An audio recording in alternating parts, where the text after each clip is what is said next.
निम्नलिखित में से कौन मध्यकालीन भारत की प्रथम महिला शासिका थी? मध्यकालीन भारत की पहली महिला शासिका कौन थी, आप सभी बताओगे। भारत की पहली महिला शासिका रजिया सुल्तान थी, आपकी चांद बीबी थी, दुर्गावती, नूरजहां। सभी का आंसर आना चाहिए भाई साहब, सभी का आंसर आना चाहिए, एकदम गजब तरीके का आंसर होना चाहिए। सभी लोगों का आंसर, किसी का आंसर नहीं आया। ठीक है, किसी का आंसर नहीं आया अभी तक, सभी के आंसर आने चाहिए, जितने लोग भी हमारे साथ में जुड़े हैं।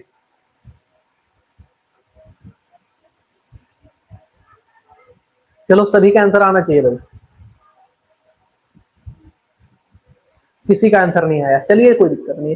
तो बात करते हैं कि भारत की पहली महिला शासिका की अगर बात करेंगे, वो कौन थी भाई? आपकी रजिया सुल्तान। ऑप्शन नंबर ए यहां पर राइट हो जाएगा। ऑप्शन नंबर ए आपका राइट हो जाएगा। कौन थी? रजिया सुल्तान। इनके बारे में बात करते हैं। इन्होंने भैया शासन कब से कब तक किया? अगर शासन की बात है तो शासन इन्होंने कब से किया था? 1236 से, सॉरी 1900 लिख रहा हूं। कब से? 1236, 1236 ईस्वी से, 1236 ईस्वी से 1240 ईस्वी तक। ठीक है, 1236 ईस्वी से 1240 ईस्वी तक क्या करते हैं भैया? दिल्ली सल्तनत के ऊपर क्या करती हैं? अपना शासन दिलाती हैं। इतनी बात समझ में आ गया। ये क्या थी? रजिया सुल्तान जी जो थी, ये क्या थी भैया? भारत की पहली महिला शासिका।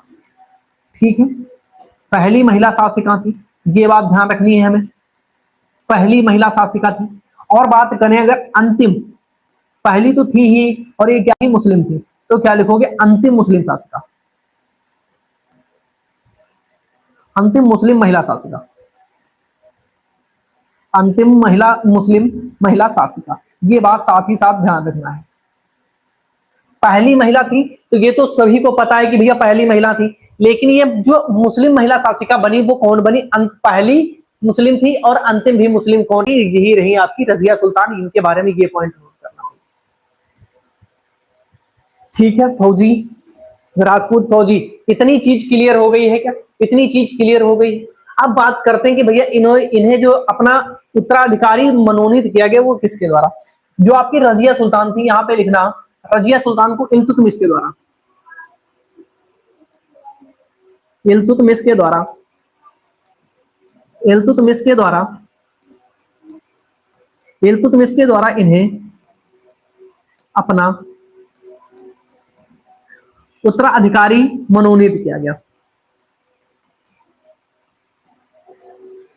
उत्तराधिकारी मनोनीत किया गया। ठीक है, मनोनीत किया गया। बात समझ में आ गई ना? जो रजिया सुल्तान थी, इनको किसका उत्तराधिकारी मनोनीत किया गया था? तो आप सभी बता रहे होंगे सर जी किसका उत्तराधिकारी मनोनीत किया गया था? तो वो थी आपकी कौन? इल्तुतमिश का उत्तराधिकारी जो था उनको क्या किया गया था? मनोनीत किया गया था। यहां तक सभी बातें क्लियर हैं? यहां तक की सभी बातें क्लियर है? अगर आप लोगों को हमसे जुड़ना है तो आप हमारे टेलीग्राम, इंस्टाग्राम एंड टेलीग्राम दोनों को ज्वाइन कर सकते हो। इतनी बात समझ में आ गई भैया? इतनी बात समझ में आ गई। अब आगे बात करते हैं। एक सन आता है जो कौन सा होता है? अप्रैल। वो कौन सा होता है भैया? नोट करना, अप्रैल। एक महीना आता है अप्रैल, कौन सा? 1240। अप्रैल सन 1240 का एक महीना आता है, और इसमें क्या होता है? इसमें क्या होता है भैया? ये जो होता है इसमें अल्तुनिया जो है वो विद्रोह, अल्तुनिया विद्रोह हो जाता है। ठीक है, अल्तुनिया विद्रोह। इसमें क्या होता है भैया? अल्तुनिया विद्रोह, अल्तुनिया विद्रोह, अल्तुनिया विद्रोह होता है, विद्रोह, अल्तुनिया विद्रोह होता है। और इसे क्या करने को? विद्रोह को दबाने के लिए, दबाने के लिए जो आपकी रजिया सुल्तान थी, ये अल्तुनिया विद्रोह को दबाने के लिए कहां के लिए निकल पड़ती हैं? तो भाई आप बताओगे ये कहां के लिए निकल पड़ती हैं? तो ये भैया तबर हिंद की ओर क्या करती हैं? प्रस्थान कर देती हैं। के लिए तबर हिंद की ओर, क्या लिखोगे? तबर हिंद, तबर हिंद की ओर प्रस्थान कर देती हैं। ठीक है, तबर हिंद की ओर क्या करते हैं? प्रस्थान कर लेती हैं, प्रस्थान कर लेती हैं। समझ में आ गया? तबर हिंद की ओर क्या करती हैं भैया? प्रस्थान कर देती हैं। इतनी चीज समझ में आ गया है। और वहीं पर इनको क्या किया जाता है, बंदी बना लिया जाता है, प्रस्थान कर लेती हैं, पहुंच जाती हैं और यहीं पर क्या होता है, ये होता है और यहीं पर जहां पे ये जाती हैं यहीं पर बंदी बना लिया जाता है, बंदी बना लिया जाता है, बना लिया जाता है। किसे बंदी बनाया जाता है भैया, किसको बंदी बना लिया जाता है, तो भैया आपको याद रखना रजिया सुल्तान को बंदी यहीं पर क्या किया जाता है, बना लिया जाता है। जब 1840 में क्या करती हैं ये, सॉरी 1240 में क्या करती हैं, कौन सा विद्रोह, अल्तुनिया विद्रोह को दबाने के लिए जाती है तबर हिंद की, और वहीं पर इनको बंदी भी बना लिया जाता है। ये बात ध्यान रखना, इनका जो सेनापति था उसकी वहीं पर हत्या कर दी जाती है। इतनी चीजें आपको समझ में आ गई हैं क्या भैया इस क्वेश्चन से? चले आगे बढ़े, कोई दिक्कत तो नहीं है? कोई दिक्कत है तो एक बार जरूर से बताना। चलो नेक्स्ट क्वेश्चन, पहला क्वेश्चन आपको समझ में आ गया, दूसरे क्वेश्चन की बात करते हैं। रजिया सुल्तान किस वर्ष शासक बनी थी? कौन से वर्ष शासक बनी थी? मैंने अभी आपको बताया भैया 1236 ईस्वी में बनी थी। 1236 ईस्वी से कब तक? 1240 ईस्वी तक रही थी, और इनको कैथल के पास में 1240 ईस्वी में कैथल के पास डाकुओं द्वारा हत्या कर दी गई थी। ठीक है, डाकुओं द्वारा हत्या कर दी गई थी, डाकुओं द्वारा हत्या कर दी गई थी। समझ में आ गया ना? कैथल के पास डाकुओं द्वारा हत्या कर दी जाती है कब? 1240 में। इतनी बात समझ में आई सभी को? कोई डाउट है, कोई दिक्कत है भैया? ऑप्शन नंबर ए बहुत बढ़िया, बिल्कुल। चलो नेक्स्ट क्वेश्चन पे बताओ, किस सुल्तान ने सिक्कों पर उमदत उल निस्वा का विरुद्ध धारण किया था? चलो बताओ, कौन सा सुल्तान था जिसने उमदत उल निस्वा विरुद्ध धारण किया था? वो कौन सा सुल्तान था जिसने सिक्कों पर क्या लिखवाया था? उमदत उल निस्वा लिखवाया था। आप बताएंगे कि आपको दिखा तो रहा होगा, दिख तो रहा होगा प्रॉपर तरीके से, किसने भैया लिखवाया था? तो वो कौन थी भैया? वो थी आपकी रजिया सुल्तान। कौन थी? रजिया सुल्तान। बात ध्यान रखना है, यहां तक क्या करना है, बात आप सभी को ध्यान रख लेना है। ठीक है, ये एक चीज क्या थी, ये उपाधि थी, ये उपाधि थी किसकी? रजिया सुल्तान की उपाधि थी, और इसी को क्या किया था, सिक्कों पर लिखवा दिया था इन्होंने। चले आगे बढ़ते हैं। रजिया बेगम को सत्ताच्युत करने में किसका हाथ था? रजिया बेगम को सत्ताच्युत करने का मतलब इनसे सत्ता छीनने का जो योगदान था वो किसका था? आप सभी बताएंगे किसका योगदान था भाई? तो आप बता दोगे तुर्कों का योगदान था। ऑप्शन नंबर सी हमारा राइट आंसर हो जाएगा। आगे बढ़ते हैं, रजिया सुल्तान कहां हारी और कहां पर उनकी हत्या हुई? कहां पर हार गई थी और कहां पर उनकी हत्या कर दी गई थी? तो अभी हमने आपको बताया था हत्या उनकी कहां पर? कैथल के पास डाकुओं द्वारा कर दी गई थी। इसके पीछे की कहानी है भैया, इसके पीछे की कहानी है एक, वो कौन सी कहानी है आप सभी को जानना आवश्यक होगा। सुनिए, सी आंसर आ रहा है, ठीक है, सी नहीं होगा इसका। यहां पे कहानी एक क्या है, मैंने अभी बताया कि अल्तुनिया ने इन्हें क्या किया था भैया? गिरफ्तार कर लिया था।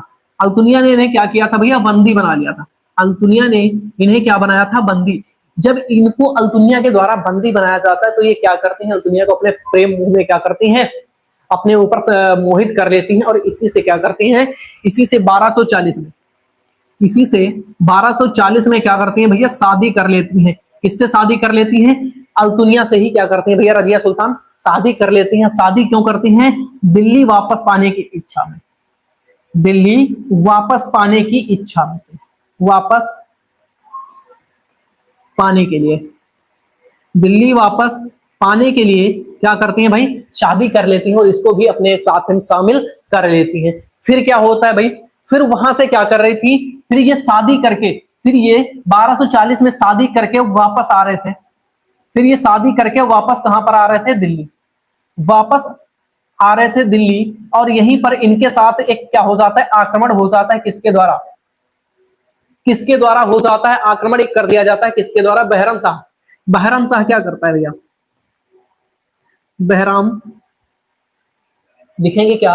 बहराम शाह। बहराम शाह क्या करता है? आक्रमण कर देता है। ठीक है, बहराम शाह क्या करता है भैया? आक्रमण कर देता है। किसके ऊपर भैया? अल्तुनिया और रजिया सुल्तान के ऊपर। जब ये दोनों शादी करके दिल्ली वापस आ रहे थे उस समय क्या करते हैं भाई? ये पा जाता है बढ़िया आराम से मौका पा जाता है बहराम शाह, और ये क्या कर देता है? इसके ऊपर क्या कर देता है? आक्रमण कर देता है भाई। ठीक है, फिर इसमें क्या होती है? रजिया सुल्तान पराजित हो जाती है। ठीक है, इसमें रजिया सुल्तान जो है, रजिया क्या हो जाती है भाई? पराजित हो जाती है। रजिया इस युद्ध में हार जाती हैं और अल्तुनिया की यहीं पर क्या हो जाती है, इसको मार दिया जाता है। तो जो रजिया थी वो यहां से पराजित होकर क्या कर रही थी, भाग रही थी भाई। वो यहां से क्या निकली, भाग निकली। जब यहां से पराजित हो गई तो यहां से भाग निकली कि फिर से इनको कहीं गिरफ्तार ना कर लिया जाए, ये भाग निकली और रास्ते में भैया कैथल के पास भाग निकली, फिर भी रास्ते में कैथल के पास भैया भाग निकली और रास्ते में कैथल के पास डाकुओं द्वारा इनकी हत्या कर दी गई। डाकुओं द्वारा हत्या कर दी गई, याद रखना है आपको, ठीक है, हत्या कर दी गई। समझ में आ गया भैया। हत्या इनकी कहां पर की गई थी, कैथल के पास की गई थी। कब, 1240 में। ये स्टोरी आपको समझ लेना है भाई, कब की गई, 1240। ठीक है, सभी चीजें क्लियर है, कोई दिक्कत तो नहीं है भाई यहां तक। इतनी सभी चीजें समझने में आपको कोई दिक्कत है? अगर कोई दिक्कत है तो बता दो एक बार। चलो भैया, बहुत बढ़िया। सोनी, हैंड राइटिंग बहुत अच्छी है, चलिए बढ़िया। I am new student. अगर आप भैया नए स्टूडेंट हैं तो आप एक बार क्या करना भैया, चैनल को सब्सक्राइब कर लेना, ताकि हमारे आने वाले हर वीडियो की नोटिफिकेशन जो है आपके पास पहुंच सकेगी। और आप जो हमारी आने वाली जितनी भी वीडियोस हैं आपके लिए बहुत इंपॉर्टेंट क्लासेस रहती हैं, सभी में आप ज्वाइन कर पाएंगे और आप क्लास को आगे कर पाएंगे, आपका स्कोर भी अच्छा हो जाएगा।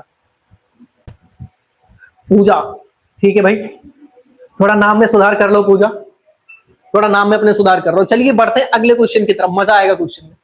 किसके सिक्कों पर बगदाद के अंतिम खलीफा का नाम, बगदाद का अंतिम खलीफा, चलो बता दो भाई। बगदाद का अंतिम खलीफा का नाम सर्वप्रथम अंकित किया गया, किसके सिक्कों पर अंकित किया गया था? आप बताओगे, कुतुबुद्दीन ऐबक के सिक्कों पर, इल्तुतमिश के सिक्कों पर, अलाउद्दीन खिलजी के सिक्कों पर, या फिर अलाउद्दीन मसूद शाह के सिक्कों पर? किसके सिक्कों पर सबसे अंतिम बार जो बगदाद के अंतिम खलीफा थे उनका नाम अंकित किया गया? तो आप सभी को याद करना है ऑप्शन नंबर डी, यहां पर अलाउद्दीन मसूद के साथ में। पीसीएस प्रीलिम्स में पूछा गया है, 2012 के पेपर में पूछा गया क्वेश्चन था भाई। ठीक है, कोई दिक्कत तो नहीं है? कोई दिक्कत हो तो एक बार जरूर से बता देना भैया। आवाज आ रही है प्रॉपर तरीके से? कोई दिक्कत है आवाज में? ठीक है, चलें आगे बढ़े। Option number D, very good. अगला क्वेश्चन की तरफ बढ़ते हैं भाई। अब क्वेश्चन जो है वो यहाँ पे हम लोग पढ़ने वाले हैं किसके बारे में भैया? बलबन के बारे में, गयासुद्दीन बलबन के बारे में।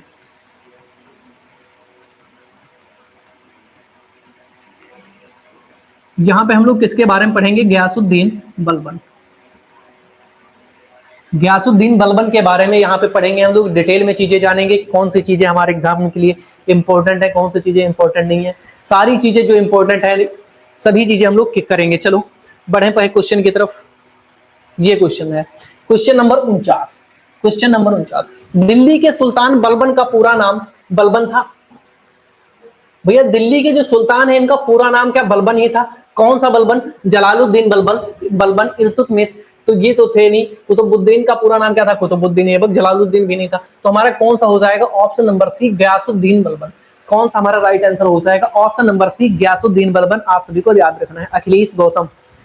चलो भाई, सभी लोग बताओ यहां तक सभी बातें क्लियर हैं? आगे बढ़े भैया। अच्छा, गयासुद्दीन बलबन के बारे में आप सभी को पता है इनका पूरा नाम? ठीक है, लिख लो यहां पर, पूरा नाम पूछा जाएगा। पूरे नाम में आप बताओगे गयासुद्दीन बलबन।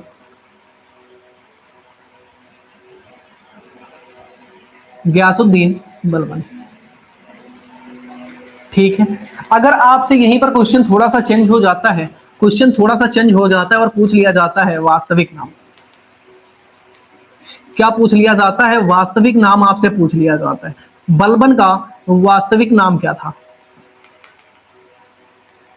वास्तविक नाम, अगर वास्तविक नाम पूछा जाता है तो आप क्या बताओगे भाई?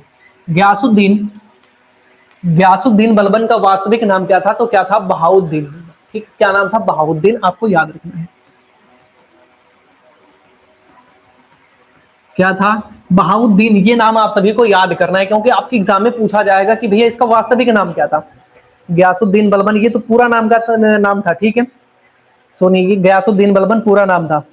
मनीषा गुप्ता, यूपी 56। अच्छा ठीक है, चलो, कितनी बात समझ में आई? पूरा नाम गयासुद्दीन बलबन, वास्तविक नाम बहाउद्दीन, इतनी सभी बातें समझ में आ गई। ये क्या था? पहला पहला इलबारी तुर्क, ठीक है,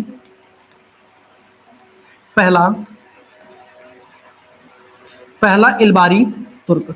यहां से जितने भी क्वेश्चन हमारे इंपॉर्टेंट बन सकते हैं सभी चीजें हम लोग करने वाले हैं, आप सभी को ध्यान रखना है। अच्छा, एक चीज इसकी और जो याद रखना है वो याद रखना है, इसने शाहनामा में वर्णित, शाहनामा किसमें? शाहनामा में वर्णित, ठीक है। इसने क्या किया है? इसने शाहनामा में वर्णित, शाहनामा में वर्णित किसका वर्णन? किसका वर्णन भैया? किसका वर्णन? तो आप सभी बताओगे किसका वर्णन? किसका वर्णन? अफरासियाब। क्या बताओगे? अफरा। इसने शाहनामा में वर्णित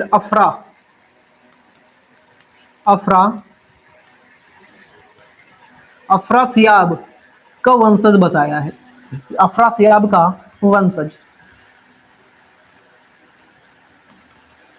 वंशज ये जान ही ना लग रहा है आप सभी को, मैं थोड़ा सही कर देता हूं।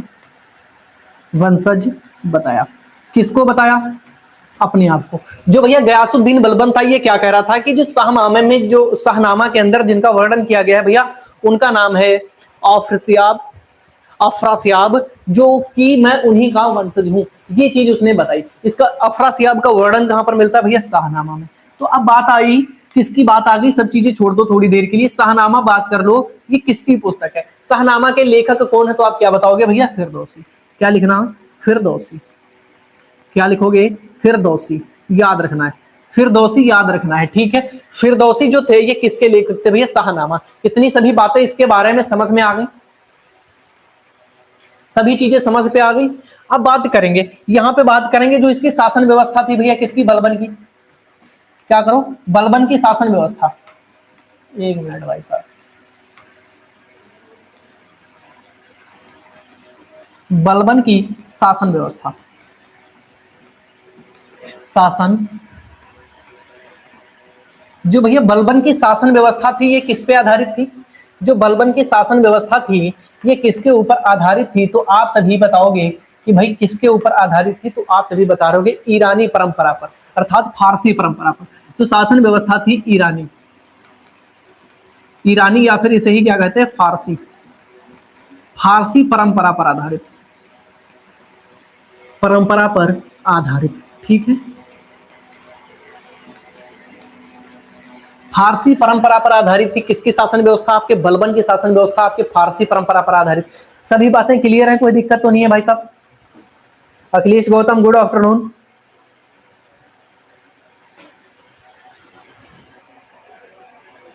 ठीक है, यहां तक सभी बातें आपको समझ में आई हैं भाई? एक बार सभी लोग जरूर बताना, यहां तक सभी बातें आपको समझ में आई हैं वो जरूर बताना, ठीक है। अच्छा, अब क्या बात करेंगे? इसने दो फारसी परंपरा पर आधारित जो थी उनको प्रथाओं को शुरू किया। जो ईरानी में जो प्रथा है, ईरानी परंपरा पर आधारित दो प्रथाओं की शुरुआत, ईरानी परंपरा पर आधारित दो प्रथाओं की शुरुआत की, जिसमें से एक कौन सी थी? एक थी जिसका नाम क्या था? सिजदा। एक थी जिसका नाम था सिजदा, एक थी पबूस। कौन सी? एक थी पबूस, ठीक है। दो प्रथाओं की शुरुआत करी किसने भैया? बलबन ने। ये जो प्रथाएं शुरू की गई ये किस पर आधारित थी? कौन सी परंपरा पर आधारित प्रथाएं थी भाई? कौन सी परंपरा पर आधारित थी? तो आप बताओगे सिजदा। जो ये सिजदा और पबूस परंपरा थी ये किस पर? फारसी परंपरा पर, अर्थात ईरानी परंपरा पर आधारित थी। इनका अर्थ क्या होता है? इनका अर्थ क्या होता है? जो आपका सिजदा है, सिजदा का अर्थ क्या है भाई? सिजदा का अर्थ क्या है कि घुटने बल बैठकर सुल्तान के सामने सर झुकाना। इसका अर्थ क्या है? घुटने के बल बैठकर, घुटने के बल बैठकर सुल्तान के सामने सिर झुकाना, सुल्तान के सामने सिर झुकाना, ठीक है। किसके सामने सिर झुकाना भैया? सिजदा जो प्रथा थी, सिजदा के अंदर सुल्तान के सामने घुटनों के बल बैठकर उसके सामने क्या क्या करने की परंपरा थी भाई? इसमें क्या प्रथा बनाई गई कि इसे घुटने के बल बैठकर सुल्तान के सामने सिर झुकाने की परंपरा बनाई गई। और जो पबोस थी भाई, ये सबसे खराब प्रथा थी, ये गलत काम किया था उसने। ये जो थी, ये जो पबूस नामक एक प्रथा थी, इसमें क्या था, पबूस में क्या होता था कि भाई इसमें सुल्तान के पैरों को चूमना, क्या था, सुल्तान के पैरों को चूमना, ठीक है। इसमें जो जो पबोस थी, इसमें क्या किया जाता था भाई, सुल्तान के पैरों को चूमना पड़ता था। इतनी बात समझ में आ गई। और इसी परंपरा पर आधारित, इसी परंपरा पर आधारित इसने क्या किया भाई, एक त्योहार, एक त्योहार का आयोजन किया।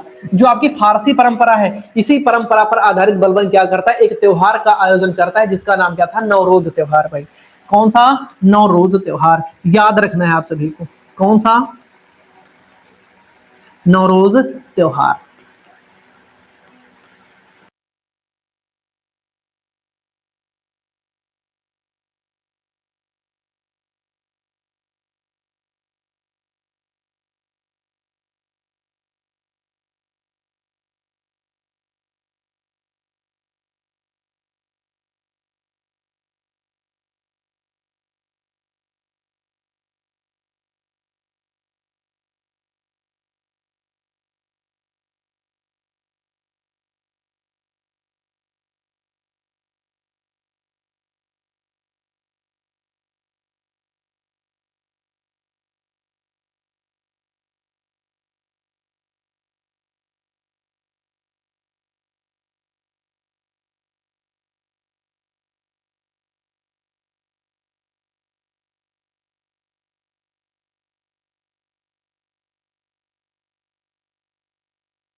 बताओ आप सभी, आवाज आ रही है? अब एक बार सभी बताना कि आवाज आ रही है। बताओ कहां से आवाज छूटी थी, मैं फिर से बता देता हूं, कहां से आवाज हमारी आना कम हुई थी, मैं बता देता हूं, ऑप्शन नंबर बी। अब आ रही है आवाज, बताओ एक बार। अब जो है हमारी आवाज आपके साथ आ रही है, आपके पास पहुंच पा रही है कि नहीं पहुंच पा रही है? आ रही है। कहां से छूटी हुई थी, कहां से आवाज कट गई? मैंने तो ध्यान नहीं दिया भाई, ये आप लोगों को ही बताना होगा। बताओ एक बार आप।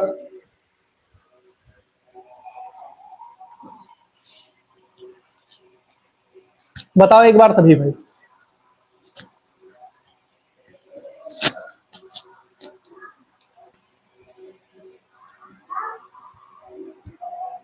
चलो,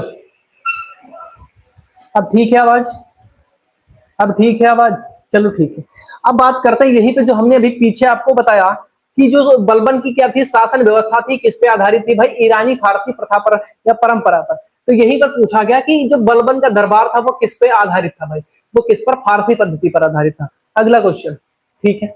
बलबन अपने को किसका वंशज मानता था, बलबन अपने को किसका वंशज मानता था भाई, बताओ। बलबन नाम का जो व्यक्ति था, जो सुल्तान था, वो किसको, क्या हुआ भैया?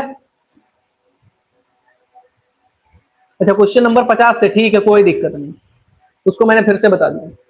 ठीक है, जो बलबन था भाई, वो अपने को किसका वंशज मानता था भैया? अभी हमने यहां पे बताया कि किसका वंशज मानता था, किसका वंशज मानता था भैया? अफरासियाब। किसका? अफरासियाब का वंशज मानता था। किसे? अफरासियाब का वंशज मानता था। तो यहां पे बताओ क्या अफरासियाब है? ऑप्शन नंबर कौन सा है आपका? Option number D. Option number D. अगर अब आप आंसर नहीं कर पा रहे हो तो जो मैं बता रहा था उसको आप लोगों ने ध्यान से सुनानी है, उसको आप लोगों ने ध्यान से सुनानी है।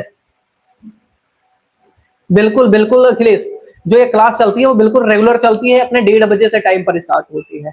इसका समय क्या है, समय भी जान लो। समय जो है वो 1:30।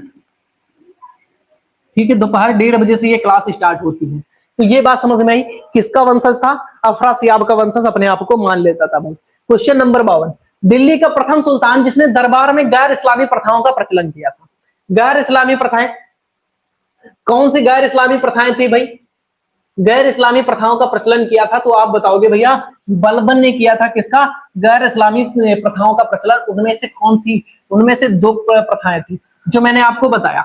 एक तो थी आपकी सिजदा, एक थी आपकी सिजदा, एक थी आपकी पबोस। दोनों का अर्थ आपको पता है। इसमें क्या था? पैरों को चूमना, पैरों को चूमना, पैरों को चूमना, और इसमें क्या था? सिर झुकाना। ठीक है, सिर झुकाना। समझ में आ गया? इतनी बात समझ में आ गई। ये जो थी वो गैर इस्लामिक प्रथाएं थी। ओके, ठीक है। चलो आगे के क्वेश्चन की बात करते हैं। निम्नलिखित में से किसने भारत के प्रसिद्ध भारतीय त्योहार नवरोज को आरंभ करवाया? नवरोज का आरंभ किसने किया? यहां पर मैंने बताया भाई साहब, यहां पे मैंने बताया कि एक त्योहार आयोजित किया गया, ये भी आपके फारसी परंपरा पर आधारित था, जिसका नाम क्या था? नवरोज त्योहार। नवरोज त्योहार ये किसके द्वारा शुरू किया गया था? तो आप बताओगे नवरोज जो त्योहार किया गया था, नवरोज जो शुरू किया गया था वो किसके द्वारा? वो भी आपके बलबन के द्वारा शुरू किया गया था। इसी प्रकार से क्वेश्चन बनते हैं भाई, ज्यादा हार्ड क्वेश्चन भी नहीं बनते हैं।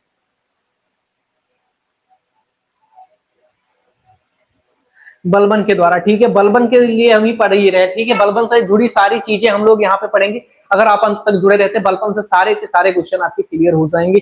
अगला क्वेश्चन बता दो, ईरानी पद्धति सिजदा की शुरुआत किसने की थी? सिजदा, सिजदा के साथ साथ पबोस, दोनों का शुरुआत किसने किया? बलबन। आपका आंसर आना चाहिए फटाफट, मैं जो बता रहा हूं।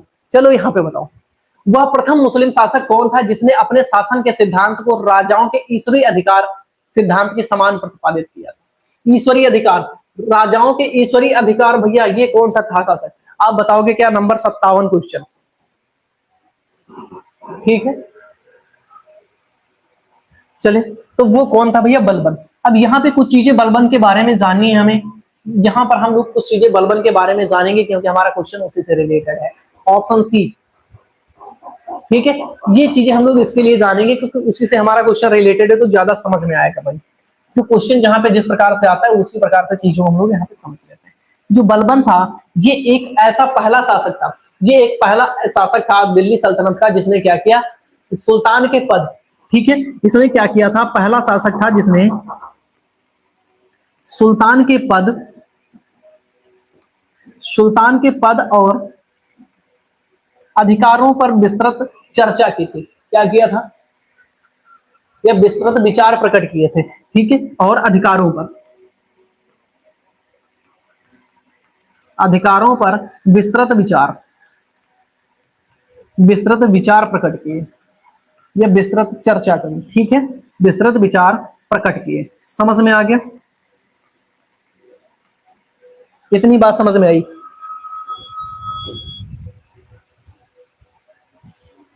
इतनी बात समझ में आ गई भाई साहब? पहला ऐसा दिल्ली सल्तनत का शासक था जिसने क्या किया था कि सुल्तान के पद को लेके उनके अधिकार कैसे हैं इस पे क्या क्या फुल विचार से चर्चा करी थी, विस्तृत में चर्चा करी थी। ये बात समझ में आ गई भैया? अब इसने क्या किया भैया? राजस्व सिद्धांत इसका कौन कौन सा था? इसका राजस्व सिद्धांत क्या था ये बात भी जानेंगे यहीं से। राजस्व सिद्धांत, राजस्व सिद्धांत, राजस्व सिद्धांत, इसका राजस्व सिद्धांत क्या था? इसका राजस्व सिद्धांत क्या था भाई? कोई बताएगा क्या? तो इसका राजस्व सिद्धांत कोई बताएगा क्या? बताओ एक बार, कोई राजस्व सिद्धांत के बारे में बात करेगा? राजस्व सिद्धांत के बारे में कोई बताएगा? बता दो, जो बताना चाहे बता दे। राजस्व सिद्धांत इसका क्या था?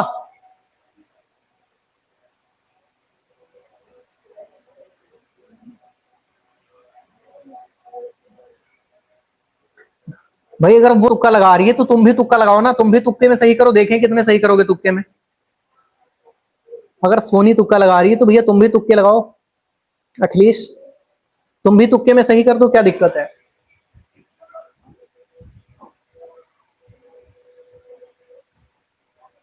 ठीक है, तुम भी तुक्के लगा दो, कोई दिक्कत नहीं।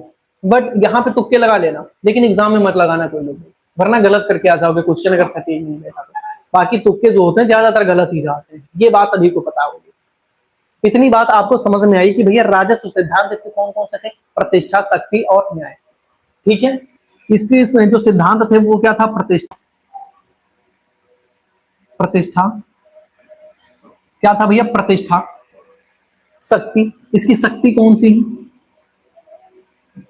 प्रतिष्ठा, शक्ति और न्याय, और न्याय पर आधारित।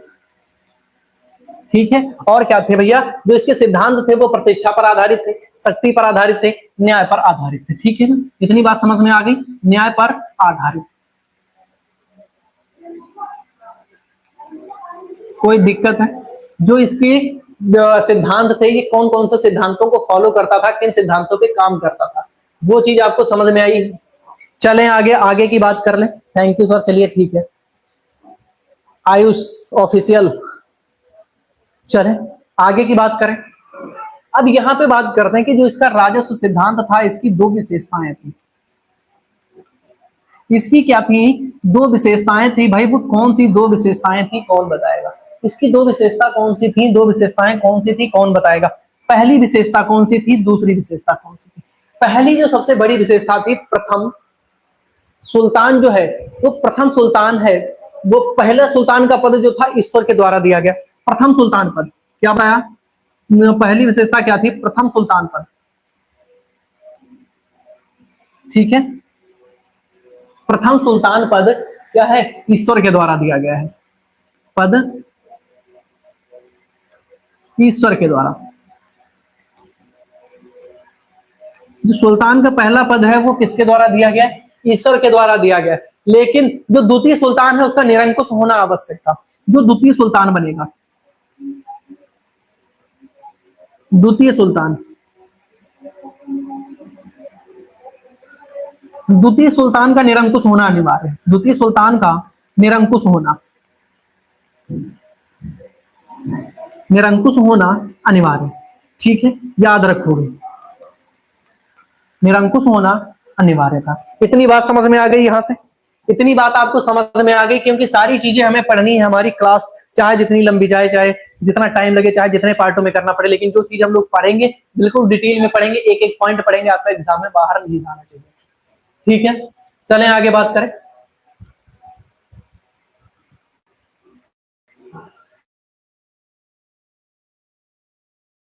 अब बात करेंगे जो आपका बलबन था। कौन? बलबन।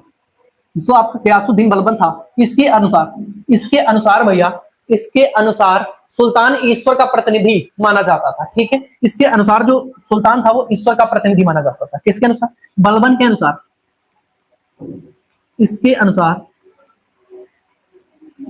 इसके अनुसार सुल्तान ईश्वर का प्रतिनिधि, इसके अनुसार सुल्तान ईश्वर का प्रतिनिधि माना जाता था। ठीक है, ये बात ध्यान रखना है।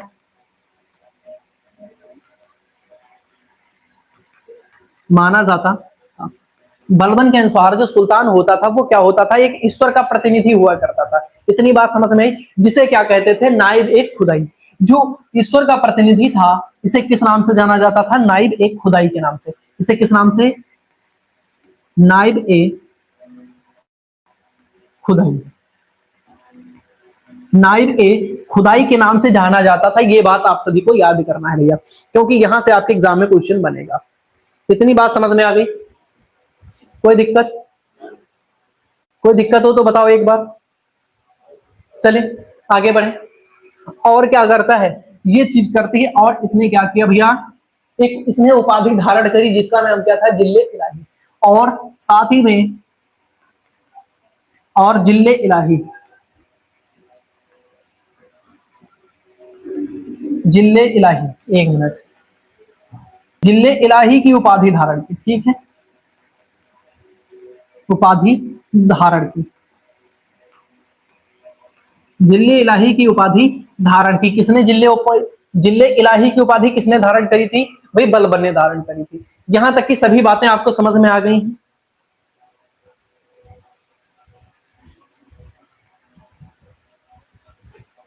चले आगे बढ़ो, बात करो। Next question. अपनी शक्ति को संगठित करने के बाद बलबन का भव्य उपाधि धारण किया। जो इसकी शक्ति थी, शक्ति को संगठित करने के बाद इसने कौन सी उपाधि धारण करी थी? तो मैंने भी क्या बताया? जिल्ले इलाही। कौन सी? दिल्ले इलाही। ऑप्शन कौन सा हो जाएगा? सी वाला करेक्ट हो जाएगा। आगे बढ़ो। किस सुल्तान ने स्वयं को नाइबे खुदाई अर्थात ईश्वर का प्रतिनिधि बताया? ईश्वर का प्रतिनिधि किसने बताया था भैया? बलबन ने बताया था। अभी पीछे ही पढ़ के आए हैं, कोई दिक्कत है? चलो आगे का क्वेश्चन करते हैं। दिल्ली के किस सुल्तान के विषय में कहा गया है कि उसे रक्त लौह की नीति अपनाई? रक्त लौह की नीति किसने अपनाई थी भाई? रक्त लौह की नीति किसने अपनाई थी, आप बताओगे? रक्त लौह की नीति किसने अपनाई थी भैया? रक्त लौह की नीति भी किसने? बलबन ने अपनाई थी। कब अपनाई थी, ये बात भी आपको याद रखना है। कब अपनाई थी भाई? कब अपनाई थी, बता दो एक बार। बलबन ने जो आपकी लौह रक्त की नीति थी उसको कब अपनाया था भैया? तो इसका जो समय था, जो बलबन के समय में भैया क्या था? दिल्ली और उसके आसपास के क्षेत्र, दिल्ली और उसके आसपास के क्षेत्र, दिल्ली और उसके आसपास के क्षेत्र,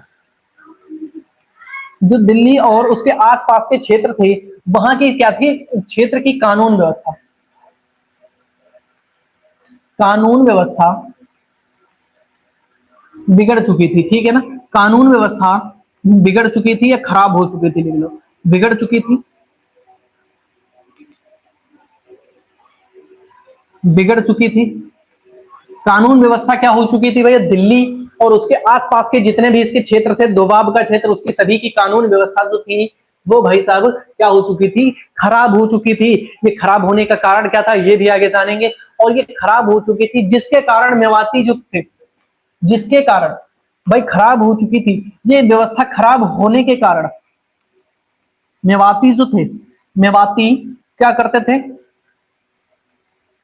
दिल्ली की सीमा तक, दिल्ली की सीमा तक लूटपाट करते थे, लूटपाट करते थे। ठीक है ना? लूटपाट करते थे इन्हीं से निपटने के लिए। जो बलबन था लूटपाट करते थे इन्हीं से निपटने के लिए, इन्हीं से, इन्हीं से निपटने के लिए, इन्हीं से निपटने के लिए रक्त और लौह नीति अपनाई थी। कौन सी? रक्त और लौह नीति अपनाई। रक्त और लौह नीति अपनाई। समझ में आ गया? समझ में आ गया भैया? रक्त और लौह नीति अपनाई थी किसके कारण? जो इसके दिल्ली की व्यवस्था थी वो सभी चीजें बिगड़ चुकी थी, उसी से निपटने के लिए, उसी को सुलझाने के लिए क्या करता है भैया? रक्त और लौह की नीति अपनाया जाता है इसके द्वारा। इतनी बात समझ में आई भाई? आगे बढ़े हम लोग, बढ़िया तरीके से चीजें हम लोग पढ़ते हुए आगे चलेंगे। अगला क्वेश्चन, किस सुल्तान ने तुर्क ए चहलगानी का दमन किया था? किस सुल्तान ने तुर्क ए चहलगानी का दमन किया था? किस सुल्तान ने तुर्कान ए चिहलगानी का दमन किया गया, या इसको दमन का मतलब क्या है? समाप्त। ठीक है, इसका क्या मतलब है? समाप्त। किसके द्वारा समाप्त किया गया, ये बात बता दो। किसके द्वारा क्या किया गया था भाई? समाप्त किया गया था। Option number C. किसके द्वारा भैया? अलाउद्दीन खिलजी के द्वारा किया गया था क्या? बताओ इसका सही जवाब। किसके द्वारा भैया? बलबन के द्वारा समाप्त किया गया था। Option number B. किसके द्वारा? बलबन के द्वारा किया गया। अच्छा, अब बात करेंगे तुर्कान ए चहलगानी। तुर्कान ए चहलगानी, चहलगानी, ठीक है ना? तुर्कान ए चहलगानी, जो तुर्कान ए चहलगानी था भाई, इसमें बलबन भी शामिल था। ऐसा नहीं है कि बलबन शामिल नहीं था इसमें भैया। सुल्तान बनने से पहले शामिल था, सुल्तान बनने से पहले, बनने से पहले बलबन शामिल था।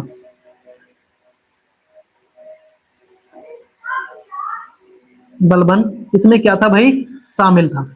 जो इनका तुर्कान ए चहलगानी था, जब बलबन को क्या बनाया जाता है? सुल्तान बनाया जाता है, दिल्ली सल्तनत का सुल्तान बनाया जाता है। सुल्तान बनने से पहले वो क्या था भाई? तुर्कान ए चहलगानी जो संगठन था, ये क्या था? ये एक प्रकार का संगठन था भाई। ये क्या था? ये एक प्रकार का संगठन था। इस संगठन में बलबन भी शामिल हुआ करता था, सुल्तान बनने से पहले भी शामिल था। ठीक है, तो अब इसका अंत क्यों किया गया? जो ये तुर्कानी चहलगानी था, इसका अंत क्यों किया बलबन ने? तो भैया अपने वंश की सुरक्षा के लिए। ठीक है, अपने वंश की सुरक्षा के लिए, सुरक्षा के लिए अंत कर दिया। ठीक है, समझ में आ गया। अपनी सुरक्षा के लिए अंत किया था। किसने किया था भाई? बलबन ने किया। इसका अध्यक्ष कौन था भैया, ये बताओगे क्या? अध्यक्ष कौन था? जो तुर्कानी चिलगानी था, जब इसने अंत किया, उसका उस समय उसका अध्यक्ष कौन था? तो आप बताओगे कि बलबन का चचेरा भाई, जिसका नाम क्या था भाई? क्या नाम था बताओ एक बार। जिसका नाम क्या था? शेर खां। ठीक है, इतनी बात समझ में आई। जो अध्यक्ष था वो कौन था भाई? अध्यक्ष जो था इसका नाम क्या था? शेर खां। नाम क्या था? शेर खां। और ये कौन था? बलबन का चचेरा भाई। बलबन का चचेरा भाई। बलबन का चचेरा भाई। और इसको शेर खां को बलबन ने कैसे मरवाया? जहर देकर मरवा दिया। ठीक है, जहर देकर मरवा दिया था। समझ में आ गया कि इसने तुर्क चिलगानी का जो अंत किया वो किस प्रकार से किया। इसका अध्यक्ष जो था वो भैया इसका भाई था, चचेरा भाई था, जिसका नाम क्या था भाई? शेर खान। और इसका अंत कैसे करवाता है भैया? इसको जहर पिला के उसको मरवा देता है। इतनी बात समझ में आ गई है जी? सभी लोग बताओगे इतनी बात समझ में आ गई सभी को? धीरे धीरे जैसे हम लोग आगे बढ़ेंगे और बलबन की भी कहानी आगे बढ़ती चली जाएगी और सभी चीजें हमारी क्लियर होती हुई चली जाएंगी। आगे बढ़ा दो। दिल्ली सल्तनत में दीवान ए अर्ज विभाग की स्थापना किसने की? दीवान ए अर्ज विभाग। यहाँ पे कलर चेंज कर लेते हैं भाई। दीवान ए अर्ज विभाग। दीवान ए अर्ज ये किससे संबंधित है भैया? सैन्य विभाग से। सैन्य विभाग ये किससे संबंधित है? सैन्य विभाग से संबंधित है आपका जो है दीवान ए अर्ज। और इसकी स्थापना जो की गई वो बलबन के द्वारा की गई। ये बात हम लोगों को याद करना है। किसके द्वारा? बलबन के द्वारा की गई। अब बात करेंगे दीवान ए अर्ज। यहां पर याद रखना भाई, दीवान ए अर्ज। दीवान ए अर्ज, जो दीवान ए अर्ज है इसका संबंध किससे है? तो आप बताओगे सैन्य विभाग से संबंध रखता है। ये कौन से विभाग से? सैन्य विभाग। ये पूछा गया क्वेश्चन कहां पर है? आरएएस और आरटीएस प्री जीएस के पेपर में पूछा गया 2018 के अंदर ये वाला क्वेश्चन। तो ज्यादा टफ क्वेश्चन वहां पर भी नहीं पूछा जाता है, आप सभी को याद रखना है। ऑप्शन नंबर ए बलबन बिल्कुल सही बात है। जो दीवान ए अर्ज है भाई इसका संबंध किससे है? आपके सैन्य विभाग से है। इतनी बात समझ में आ गई? सैन्य विभाग से संबंधित रखना है भैया। जो सैन्य विभाग का अध्यक्ष होता है उसे क्या कहा जाता है? जो सैन्य विभाग की बात है इसका जो क्या होता है? अध्यक्ष होता है। इसका जो अध्यक्ष होता है उसको क्या कहा जाता है? तो अध्यक्ष को क्या कहा जाता है भाई? कहा जाता है आरिज ए मुमालिक। क्या कहा जाता है? आरिज ए मुमालिक। याद रखोगे क्या कहा जाता है अध्यक्ष को?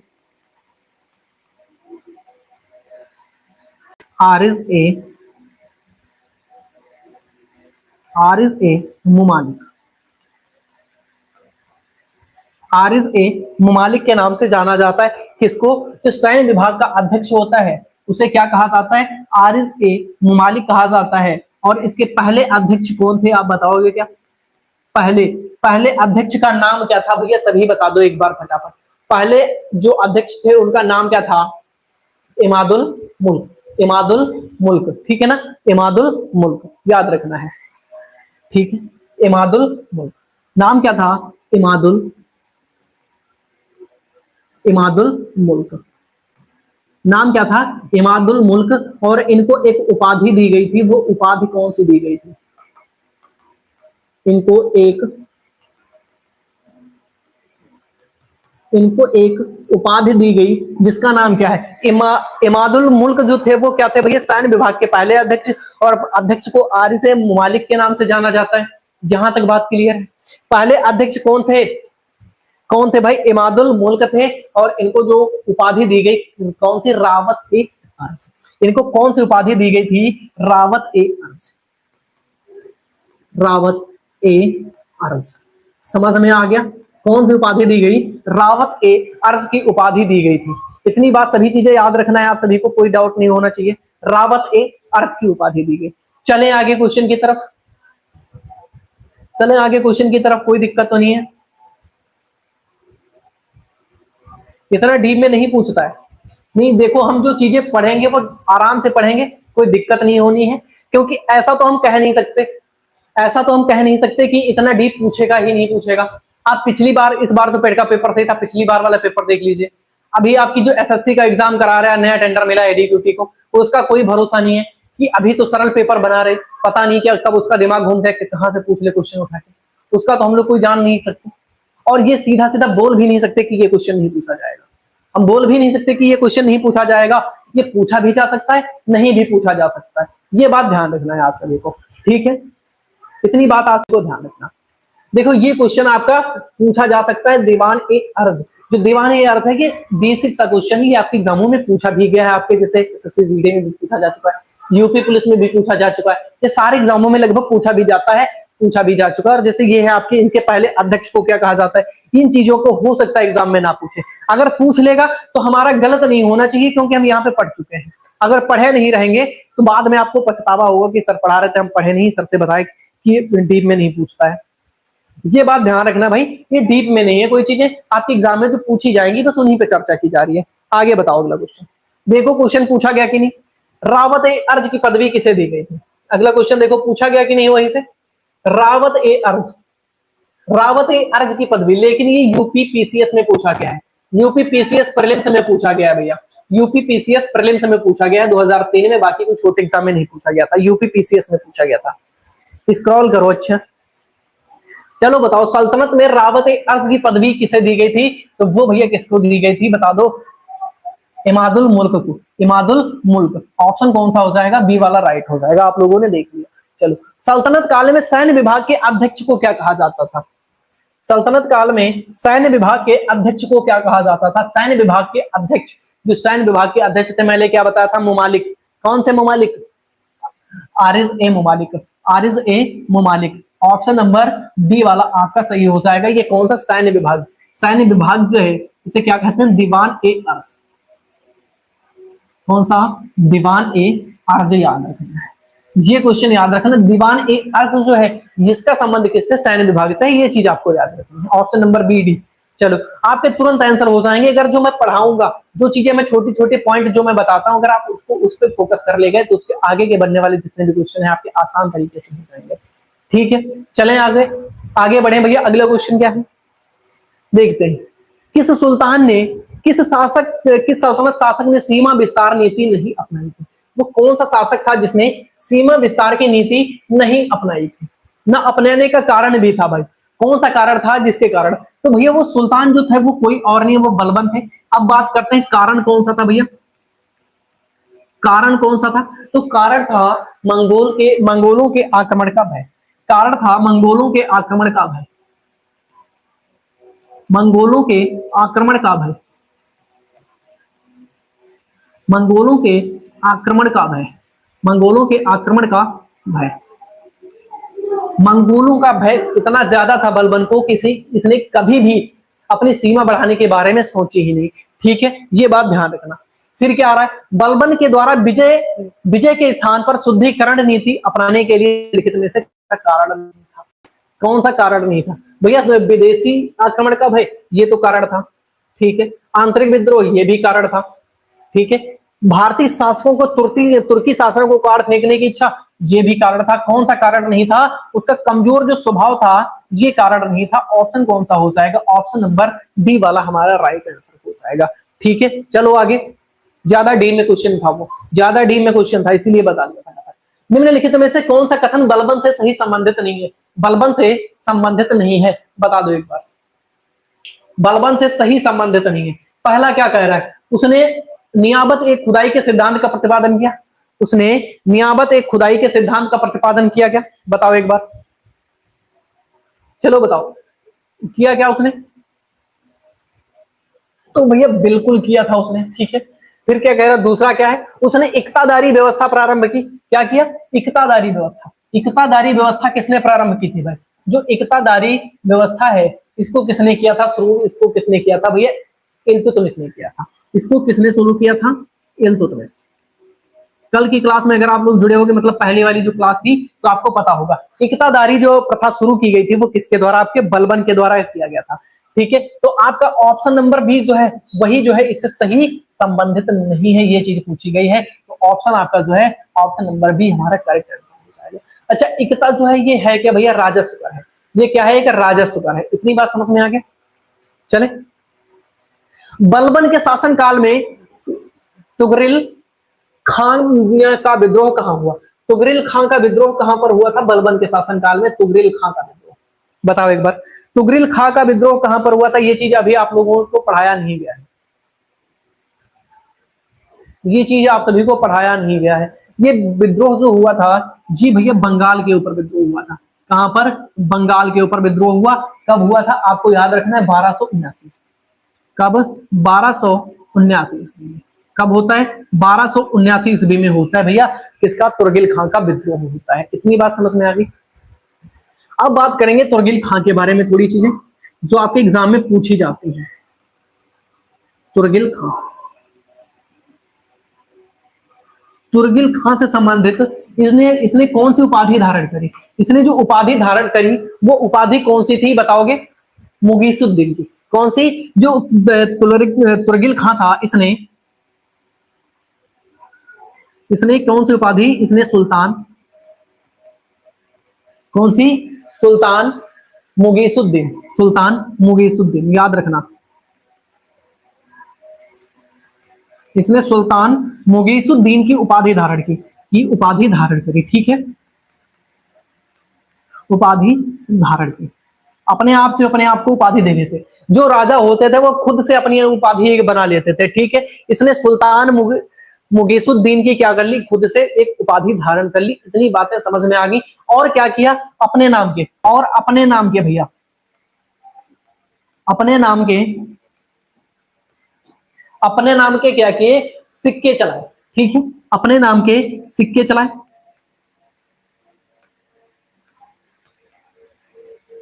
अपने नाम के सिक्के चलाए, अपने नाम के सिक्के चलाए। और साथ ही में क्या किया?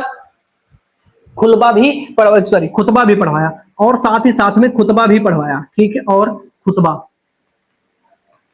खुतबा भी पढ़वाया। इसके बारे में डिटेल में नहीं जानना है। ठीक है, ज्यादा खुतबा क्या है बस इतना याद रखना, खुतबा भी पढ़वाया। ये बात समझ में आ गई? सिक्के चलाए,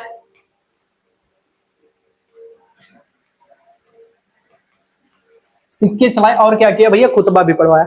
तुर्गिल खां के बारे में दो चीजें हमें क्लियर हो गई। अब क्या बात करेंगे? अब बात करेंगे कि जो तुर्गिल खां था, जो तुर्गिल खां था ये कौन था? तो बलबन का भैया क्या था? दास। क्या था? बलबन का दास, बलबन का दास था। बलबन का कौन था? दास था। बलबन का दास कौन था भैया? वो था आपका तुर्गिल खां। जो तुर्गिल खां है भाई ये कौन था भैया? बलबन का क्या था भाई? दास। ये बात हम लोगों को याद रखनी है। ठीक है, अब क्या करता है बलबन? जब बलबन भैया तुर्गिल खां को समाप्त कर देता है, तुर्गिल खां को समाप्त करने के बाद, इसको समाप्त करने के बाद, इसको समाप्त करने के बाद, इसको समाप्त करने के बाद ये क्या करता है? आप सभी को ध्यान रखना, इसको समाप्त करने के बाद भैया इसने अपने पुत्र बुंगरा खां, ठीक है, करने के बाद अपने पुत्र कौन से इनके पुत्र थे? इनका नाम, इनके पुत्र का क्या था आपको याद रखना है? बुंगरा खां। बुंगरा खां को बंगाल का सूबेदार ने किया। ठीक है, क्या किया? खां को बंगाल का सूबेदार बनाया, बंगाल का सूबेदार बनाया। इतनी बात समझ में आ गई? सूबेदार बनाया। ज्यादा डिटेल में हो गया क्या चीजें? ज्यादा डीप में चीजें हो गई क्या भाई? सभी बताओ, सभी लोग बताओ, क्या ज्यादा डिटेल में चीजें हो गई क्या? सभी चीजें क्लियर है? आगे बढ़े भाई साहब, अगला क्वेश्चन बता दो फटाफट, इसी से संबंधित है, इसी से संबंधित है। नो सर, चलिए ठीक। निम्नलिखित सुल्तानों में से किसने गढ़मुक्तेश्वर की मस्जिद की दीवारों पर अपने शिलालेख में स्वयं को खलीफा का सहायक कहा है? गढ़मुक्तेश्वर की मस्जिद कौन सी? गढ़मुक्तेश्वर की जो मस्जिद थी उसमें खलीफा का सहायक किसने बताया है अपने शिलालेखों में? स्वयं को खलीफा किसने बताया? तो वो भैया काम किसने किया था? बलबन ने वो काम किया था। किसने? बलबन ने काम किया था। आज का अंतिम सवाल है हमारे हिसाब से, आज का अंतिम सवाल है। बलबन की सार्वभौमिकता तथा राजकीय नीति को जानने के लिए मूल स्रोत कौन सी? जो बलबन की सार्वभौमिकता थी, उसकी राजनीतिक नीतियां थी, कौन कौन सी नीति से वो क्या करता था भाई, अपना शासन कर रहा था। अच्छा, शॉर्ट में लिखा करें, ठीक है भाई साहब, बिल्कुल बिल्कुल शॉर्ट में लिखेंगे, ज्यादा डिटेल में नहीं लिखवाएंगे, ठीक है। राजकीय नीति को जानने के लिए मूल स्रोत क्या है, तो मूल स्रोत की बात करेंगे, इसकी जो राजनीतिक नीतियां जाननी है वो कौन सी है, बरनी, ठीक है। बरनी किसके द्वारा लिखी गई, तो ये बरनी जो है, बरनी के द्वारा कौन सी लिखी गई है, बताओ एक बार। बरनी के द्वारा कौन सी पुस्तक लिखी गई है जिसे हमें देखने को मिलेगा, इसका मूल स्वरूप पढ़ने को मिलेगा, इसकी जो राजनीतिक नीतियां वो पढ़ने को मिलेगी, वो किसके द्वारा लिखी गई है, तो वो पुस्तक का नाम क्या है, पुस्तक का नाम है तारीख ए फिरोज शाही। पुस्तक का नाम क्या है, तारीख ए फिरोज शाही, तारीख ए फिरोज शाही, तारीख ए फिरोज शाही याद रखना है, ठीक है। तारीख है फिरोज शाही। इब्न बतूता की कौन सी है, इब्न बतूता की अगर पुस्तक की बात करेंगे तो इसकी पुस्तक कौन सी है, किताब उल रहला, ठीक है। कौन सी, किताब उल, पुस्तकें याद कर लेना है, किताब उल रहला, ठीक है, किताब उल रहला याद करना है। अब बात करेंगे सिराज, मिनहाज उस सिराज, मिनहाज उस सिराज की पुस्तक का नाम अगर आपसे पूछोगे तो नासिरी, कौन सी बताओगे, तब काते नासिरी, क्या याद रखना, तब काते नासिरी, तब काते नासिरी। इतनी बात समझ में आ गई भाई, इतनी बात आप सभी को समझ में आ गई है। चलें आगे बढ़े, बात करेंगे दिल्ली सल्तनत की भाई साहब। यहाँ पे बात करने आए हम किस चीज की, दिल्ली सल्तनत की। तो दिल्ली सल्तनत में हम चीजों को कैसे पढ़ रहे होंगे, तो देखो सबसे पहले बात आती है कि सर जी दिल्ली सल्तनत, तो दिल्ली सल्तनत का जो शासन काल चलता है वो कब से चलता है, 1206 से लेके 1526 तक चलता है। कब तक चलता है, 1206 से 1526 तक। अभी सिंह नमस्ते भैया, नमस्ते ऋतिक, हेलो, ठीक है, 1206 से 1526 तक। अब बात आती है सर जी दिल्ली सल्तनत जो था इसके ऊपर, पीआर राज हेलो भैया, इसके ऊपर जो राज्य करने वाले जो थे वंश थे वो कौन कौन से थे भाई, ये चीज पूछी गई है। तो सबसे पहला जो वंश था वो कौन था भाई, आपका गुलाम वंश। कौन था, गुलाम वंश, जिसने कब से कब तक शासन किया, 1206 से 1290 तक शासन करते हैं, 84 साल का तक शासन करते हैं, कितना, 84 वर्ष तक शासन करते हैं। उसके बाद खिलजी वंश, दूसरे नंबर पे कौन सा वंश राज्य करता है, खिलजी वंश राज्य करता है। ये कब तक करता है, कि 30 वर्ष तक शासन करके जाता है दिल्ली सल्तनत के ऊपर।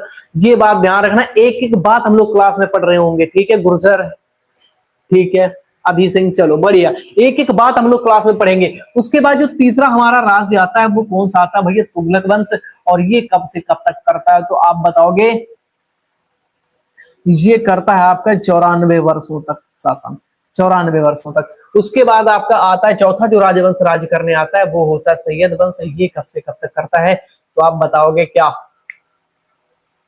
कब से कब तक करता है, बता दो एक बार।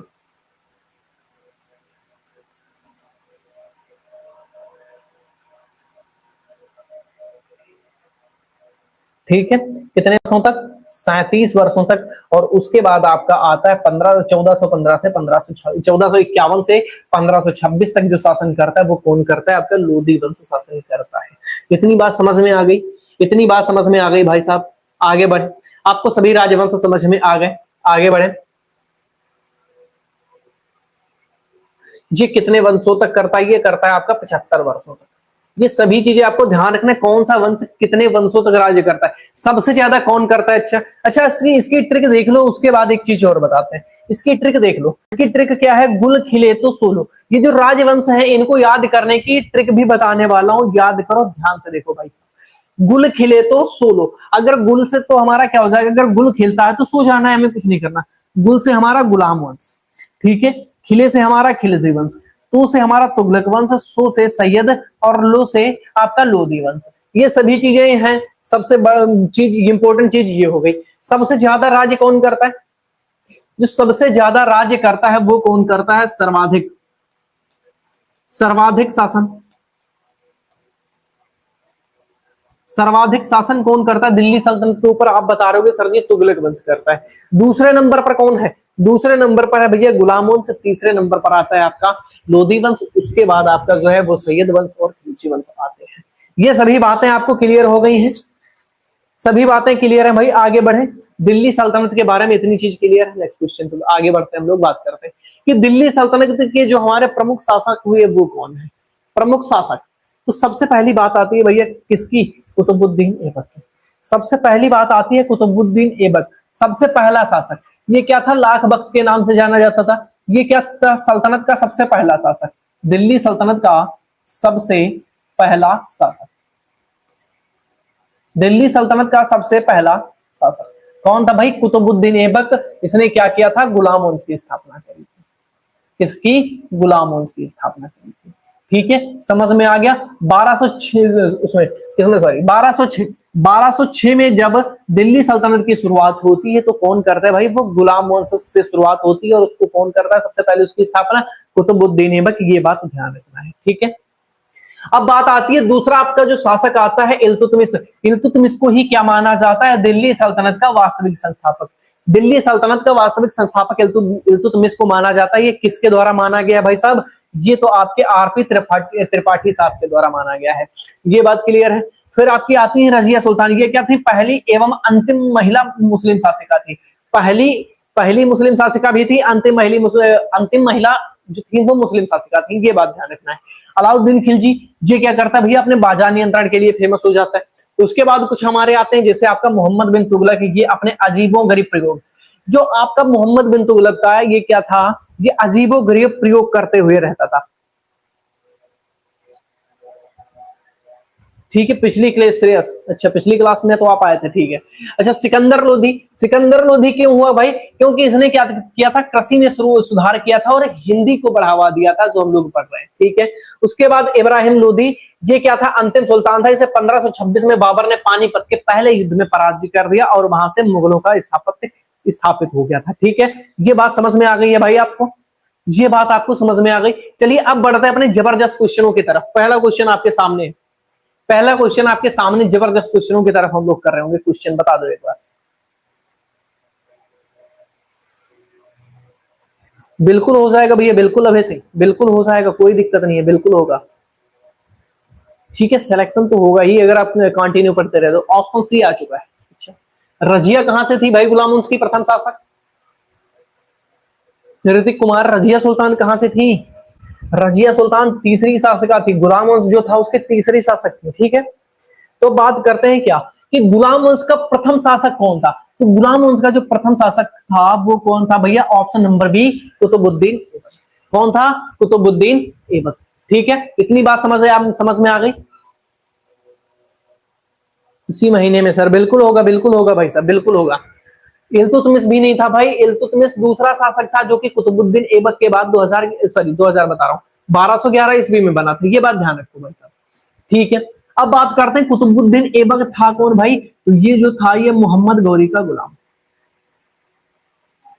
कौन था, मोहम्मद गौरी का गुलाम।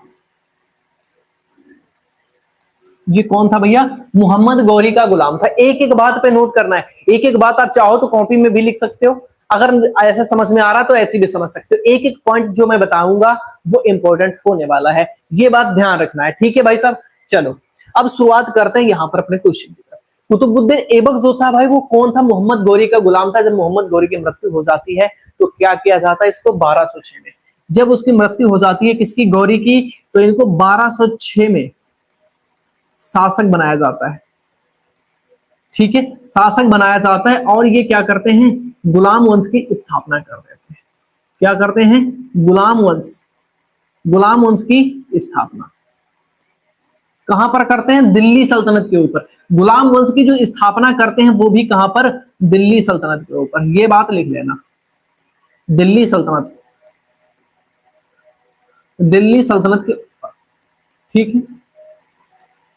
ये बात ध्यान रखोगे, दिल्ली सल्तनत पर क्या करते हैं, सबसे पहला जो वंश आता है अपना शासन करने के लिए 1206 ईस्वी में, वो कौन सा होता है, गुलाम वंश। और उसकी स्थापना कौन करते हैं भाई, कुतुबुद्दीन ऐबक साहब कर देते हैं। इतनी बात समझ में आ गई। चलो अब एक बात करो कि भाई यहां पे समझो, जो ये मोहम्मद गौरी था, जो मोहम्मद गौरी का गुलाम था, ये कौन था, मोहम्मद गौरी का गुलाम। तो इसने क्या किया था भाई, जब इसको शासक बनाया गया तो इसने एक सुल्तान की उपाधि जो थी उसको ग्रहण करने से मना कर दिया। सुल्तान की उपाधि इसने धारण नहीं की। क्यों नहीं धारण की? क्योंकि ये गौरी का गुलाम था। ठीक है, गुलाम होने के कारण, लिख लो, गुलाम होने के कारण, होने के कारण, गुलाम होने के कारण इसने सुल्तान की उपाधि, एक मिनट, सुल्तान की उपाधि धारण नहीं की, उपाधि धारण नहीं की। ठीक है, क्लियर है? जो आपका कुतुबुद्दीन ऐबक था, ये क्या था भाई, ये मोहम्मद गोरी का तो गुलाम था, लेकिन जब इसको शासक मिल गया तो इसको सुल्तान की उपाधि भी देनी थी। तो इसने, जो इस गुलाम था, तो गुलाम होने के नाते इसने सुल्तान की उपाधि धारण करना उचित नहीं समझा और इसने उपाधि धारण नहीं की। अब हे ऋतिक, राधे राधे। ठीक है, चलो, आशा राधे राधे। इतनी सभी बातें क्लियर हैं? कीर्ति जी बिल्कुल ठीक है, बहुत बढ़िया, सभी चीजें आपकी क्लियर है भाई। यहाँ पर इतनी जो चीजें मैंने बताई वो चीज आपको समझ में आई? अभी इसमें इतनी ही चीजें नहीं है, और आगे की चीजें बात कर रहे हैं। अच्छा, ये जो आपका गुलाम वंश है, इसे दूसरे किस नाम से जाना जाता है? इसका दूसरा नाम क्या है? मामलूक वंश। ये बात लिख लो। कौन सा? मामलूक वंश। ये भी नाम लिख लो आप। मामलूक वंश भी आपको नोट कर लेना है, ठीक है ना? क्या करना है? मामलूक वंश भी नोट कर लेना है। अब बात आती है कि सर जी, जो कुतुबुद्दीन ऐबक था, इसको 1206 में शासक तो बनाया गया, लेकिन इसने अपनी राजधानी कौन सी बनाई? जो ये था, इसने अपनी राजधानी कौन सी बनाई? तो आप क्या बता रहे होगे भाई, इसने राजधानी कहां पर बनाई? वो राजधानी कौन सा स्थान था आप बताओगे? वो वर्तमान में तो पाकिस्तान के अंदर चला गया है भाई साहब। कौन सा? लाहौर। इसने क्या किया, अपनी राजधानी जो बनाई वो किस शहर को चुना? वो लाहौर को अपनी राजधानी बना लेता है। इतनी बात आपको समझ में आ जानी चाहिए भाई।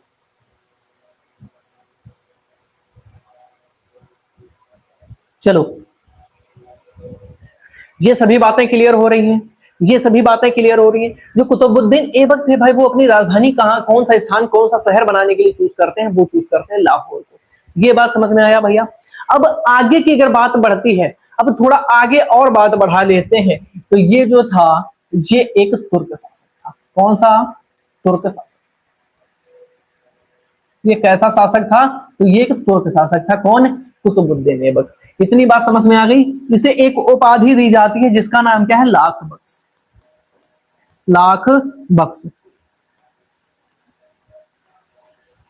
लाख बख्श। लाख बख्श की जो उपाधि दी जाती है, ये किसे दी जाती है, किसके द्वारा दी जाती है? तो ये भैया लाख बख्श की उपाधि, उपाधि दी जाती है। क्यों दी जाती है? इसका मतलब क्या होता है भैया? इसका मतलब क्या होता है? लाखों का दान करने वाला। इसका मतलब क्या होता है? लाखों का दान करने वाला। लाखों का दान करने वाला। इतनी बात समझ में आ गई? लाखों का दान करने वाला, जो ये दान भी करता था, सब कुछ करता था, तो उसके चलते इसे लाख बख्श की उपाधि दी गई। किसके द्वारा? समकालीन शासकों के द्वारा। किसके द्वारा? समकालीन शासकों के द्वारा। समझ में आ गया? इसको लाख बख्श की उपाधि किसके द्वारा दी गई? तो इनके समकालीन जो शासक थे उनके द्वारा दी गई। समझ में आया सभी बातें? इतनी बात आपको समझ में आई है भाई साहब? इतनी बात समझ में आई है कि चीज अगर समझ में आ गई है तो बता दो एक बार भैया, बता दो।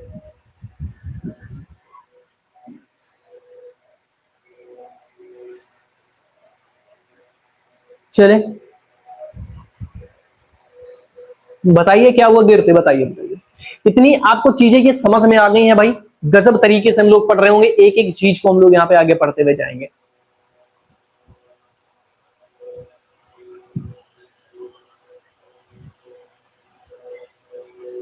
अच्छा, एक एम ही ना लिखा है, ठीक है।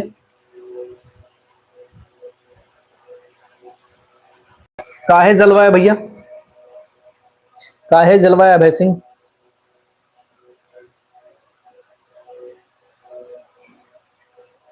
चलो, ये बात समझ में आ गई। एक में चीजें ना लिखा है, मैं अलग अलग क्वेश्चन के ऊपर बताऊं, ठीक है। चलो, मैं एक पास बता देता तो अलग, जो जितने भी अलग अलग क्वेश्चन है वो इसी से रिलेटेड हैं, तो मैं अलग अलग क्वेश्चन आपसे आंसर की उम्मीद कर सकता था। अगर इतनी चीजें पढ़ लोगे, बाकी के आगे के जो 4 क्वेश्चन आएंगे उनका आंसर आप बड़ी आसानी से दे पाओगे। इसीलिए मैं पहले क्वेश्चन पे सारी चीजें बताई दे रहा हूँ, इन्हीं पे आधारित है। चलिए बढ़िया, ठीक है भाई साहब, बहुत बढ़िया, थैंक यू। इतनी सभी चीजें क्लियर हो गई हैं आप सभी को, ये सभी चीजें क्लियर। एक चीज और लिख लेना भैया, दिल्ली सल्तनत का पहला शासक, ठीक है, एक चीज इसमें और ऐड कर लेना, बस उसके बाद हम बढ़ेंगे अगले क्वेश्चन की तरफ। ये क्या था, दिल्ली सल्तनत का पहला शासक।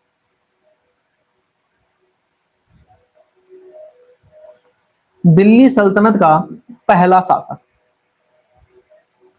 पहला शासक, वो भी कैसा, मुस्लिम शासक था, ठीक है, वो भी कैसा था, मुस्लिम शासक था। ये बात हम लोग याद रखेंगे, यहां तक सारी चीजें आपकी क्लियर हो जानी चाहिए कुतुबुद्दीन ऐबक से संबंधित, ठीक है। इसी ने क्या किया था भैया, कुतुब मीनार की नींव भी रखी थी। चले क्वेश्चन नंबर 2 की तरफ, बताएंगे आप सभी इसका सही जवाब क्या हो जाएगा। दिल्ली का प्रथम मुस्लिम शासक कौन था, दिल्ली का प्रथम मुस्लिम शासक कौन था, बता दो। दिल्ली का प्रथम मुस्लिम शासक कौन था, तो आपको अभी मैंने बताया कि ये पहला शासक था और मुस्लिम शासक था, तो कौन, Qutbuddin Aibak. Option number A आपका करेक्ट हो जाएगा। कितने बच्चों का आंसर आया, किसी का आंसर नहीं आया भाई, साथ साथ आंसर तो देते चलो, अब तो आपको समझ में आ जाना चाहिए। चलो बहुत बढ़िया, आशा का है, अभय का आया, बाकी सभी का आना चाहिए, श्रेयस का भी आ चुका है, बहुत बढ़िया। चलो सभी का आंसर आना चाहिए। चलो नेक्स्ट क्वेश्चन पे बढ़ते हैं भाई, अगला क्वेश्चन बता दो एक बार फटाफट। कुतुबुद्दीन ऐबक की राजधानी कौन सी थी, जो कुतुबुद्दीन ऐबक थे उन्होंने अपनी राजधानी कौन सी बनाई थी। ऑप्शन नंबर ए लाहौर, दिल्ली, अजमेर और लखनऊ थी। बताएंगे आप सभी इसका फटाफट आंसर, इसका भी आंसर आ जाना चाहिए। ऑप्शन नंबर ए आ चुका है, बहुत बढ़िया। जो कुतुबुद्दीन ऐबक ने अपनी राजधानी बनाई थी वो कौन सा शहर था, वो था लाहौर, ठीक है, जो वर्तमान में पाकिस्तान के अंदर पड़ता है। समझ में आया। चलो अगले क्वेश्चन की तरफ फटाफट। दिल्ली सल्तनत का कौन सा सुल्तान लाख बख्श के नाम से जाना जाता था, कौन सा सुल्तान लाख बख्श के नाम से जाना जाता था। इसका अर्थ क्या है, लाखों का दान करने वाला, लाखों का दान करने वाला, दान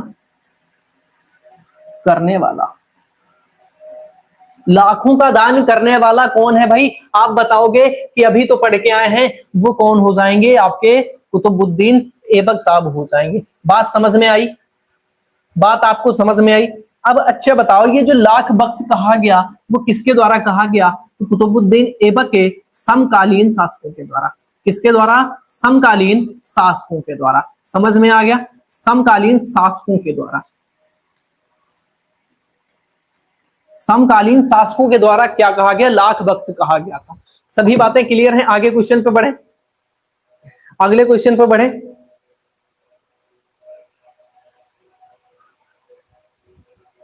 क्वेश्चन कहां करोगे, क्वेश्चन करना है सभी को, ठीक है, समझ में आ रहा है कि नहीं। चलो आगे बढ़ते हैं भाई, आगे बढ़े अगले क्वेश्चन की तरफ। बताओ पांचवा क्वेश्चन, दिल्ली सल्तनत के किस सुल्तान को उसकी उदारता के लिए लाख बख्श पुरस्कार दिया गया था। मतलब लाख बख्श का पुरस्कार का मतलब है कि लाख बख्श की उपाधि दी गई थी, वो कौन सा है भाई। ऑप्शन नंबर ए आपका हो जाएगा कुतुबुद्दीन ऐबक। बिल्कुल क्लियर है, कौन हो जाएगा, कुतुबुद्दीन ऐबक। ये आपके जो क्वेश्चन पूछा गया है ये यूपी पीसीएस प्री में पूछा गया क्वेश्चन है, ये जो क्वेश्चन पूछा गया है UP PCS pre, UP PCS pre में पूछा गया है, ठीक है, यूपी पीसीएस प्री में पूछा गया क्वेश्चन है। एक क्वेश्चन जितनी भी प्रकार से बन सकता है उतनी प्रकार से आपको मिलेगा कि आपको कंफ्यूजन नहीं होना है, ठीक है। कोई और क्वेश्चन कर लो ना, अच्छा कोई और क्वेश्चन कर ले, ठीक है, अभी करेंगे, बाकी के आगे के भी क्वेश्चन करेंगे। निम्नलिखित में से किसने पंजाब के लिए कुतुबुद्दीन ऐबक से संघर्ष किया था, बताओ अगला क्वेश्चन फटाफट। इसके बारे में तो डिटेल मैंने बताई नहीं है अभी, इसके बारे में तो मैंने डिटेल में बताई नहीं है, इसको डिटेल बताएंगे तो मजा आने वाला, 1 से 2 पेज भर जाएंगे भाई साहब, यहाँ पर 1 से 2 पेज भर जाएंगे यहाँ पर। चलो निम्नलिखित, अच्छा यहाँ पे बात करते हैं एक चीज, पहले थोड़ा यहां पे बात करते हैं कि जो हमारा मोहम्मद गौरी था वहां से शुरुआत करते हैं, समझना आराम से।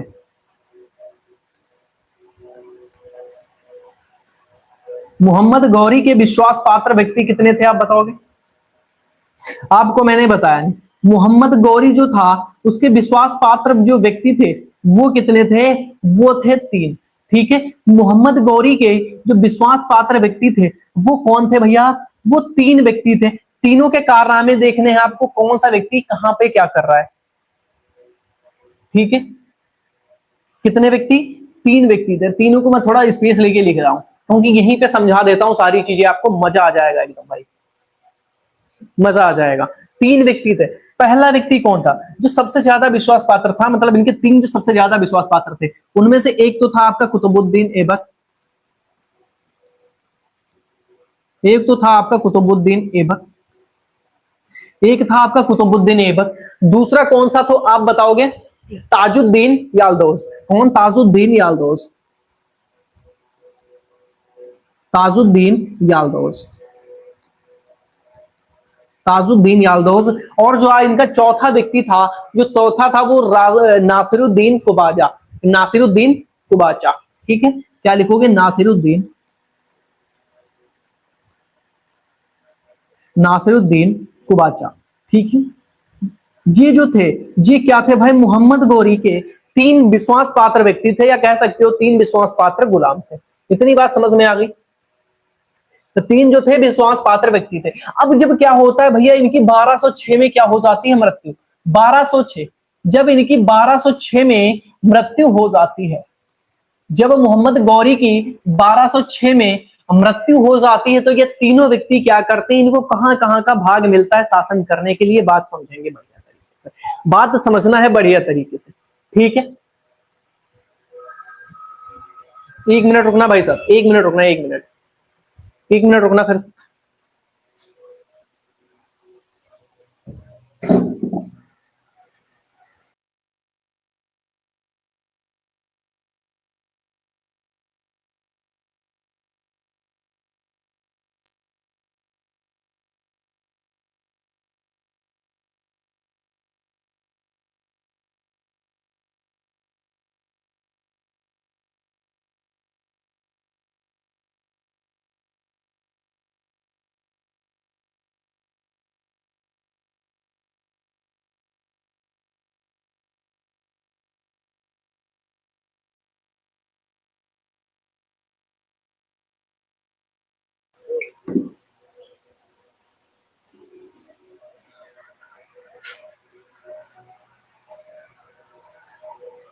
चले भाई, इतनी बात समझ में आई। तीन जो विश्वास पात्र व्यक्ति थे, उनमें से तीनों के नाम आपको पता है, कुतुबुद्दीन ऐबक, ताजुद्दीन यल्दौज और नासिरुद्दीन कुबाचा।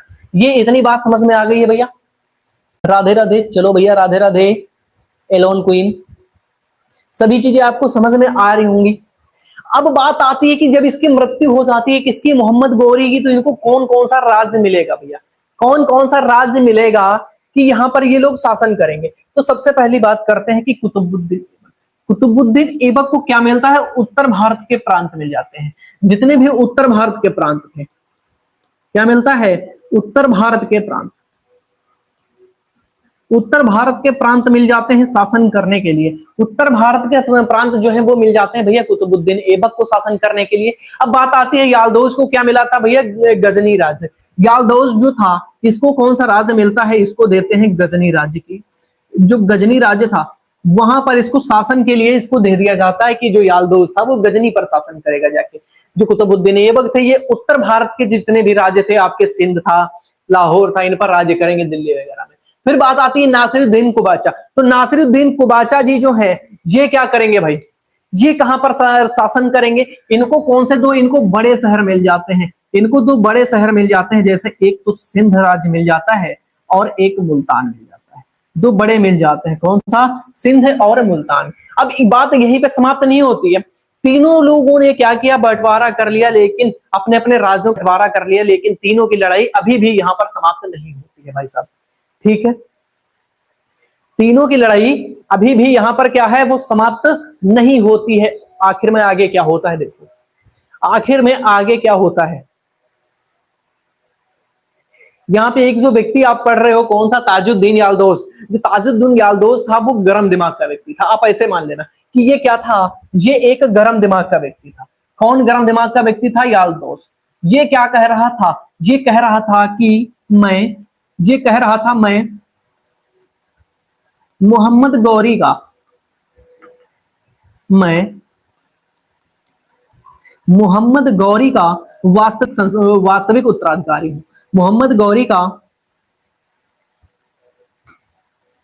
वास्तविक वास्तविक उत्तराधिकारी हूं।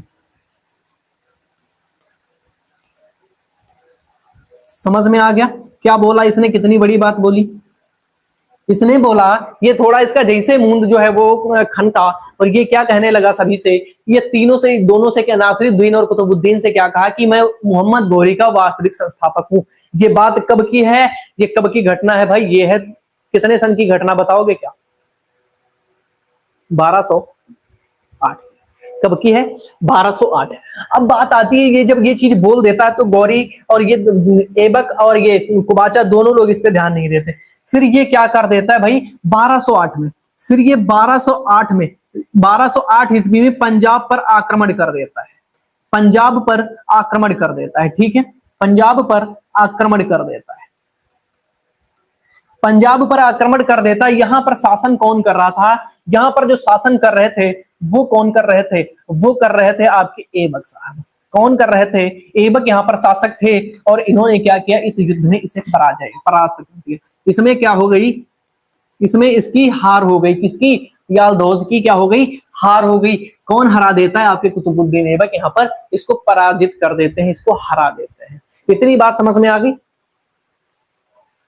इतनी बात समझ में आई आप सभी को? अब बढ़ते हैं क्वेश्चन की तरफ। क्वेश्चन क्या कहता है भाई साहब, कि घटना का कारण क्या था? असली आपको पता चल गया कि पंजाब के लिए जो कुतुबुद्दीन ऐबक के साथ में संघर्ष किया गया था वो क्यों किया गया था, किस कारण से किया गया था। सभी चीजें अगर आप डिटेल में समझोगे तो आपको मजा भी आएगा पढ़ने में, और हमें भी मजा आएगा पढ़ने में।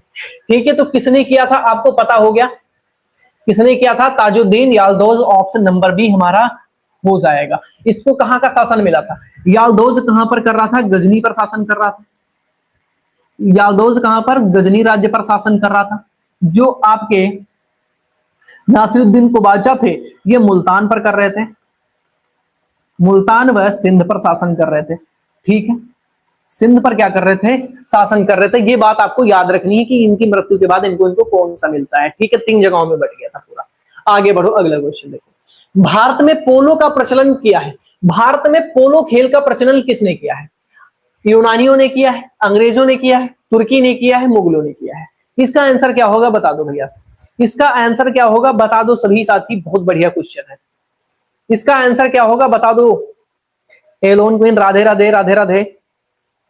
इसका आंसर क्या होगा? तुर्की। व्हाट, बहुत बढ़िया, वेरी गुड, बिल्कुल सही जवाब है। किसने किया था? तुर्की ने किया था। क्यों? क्योंकि मैंने पहले बताया तुर्की कौन था। मैंने आपको जब पढ़ा रहा था तो कुतुबुद्दीन ऐबक के बारे में क्या बताया कि ये तुर्क था। तो इसकी तो शुरुआत किसने की थी? कुतुबुद्दीन ऐबक। किसने शुरुआत की? कुतुबुद्दीन ऐबक। कुतुबुद्दीन ऐबक क्या करते हैं भाई? एक खेल का आयोजन करते हैं, एक खेल का आयोजन करते हैं। कब? ये पोलो खेल का आयोजन करते हैं। ठीक है, पोलो का आयोजन, जो चीज जहां पे बताने वाली वहीं पे पोलो का आयोजन करते हैं भाई, ये बात याद रखना है। पोलो का आयोजन कौन करता है? कुतुबुद्दीन ऐबक। सन कौन सा होता है? वो होता है 1210, 1210 ईस्वी। कौन सा? 1210 ईस्वी। और इसमें खुद भी खेल रहे थे, खुद भी गेम खेल रहे थे, स्वयं खेल रहे थे।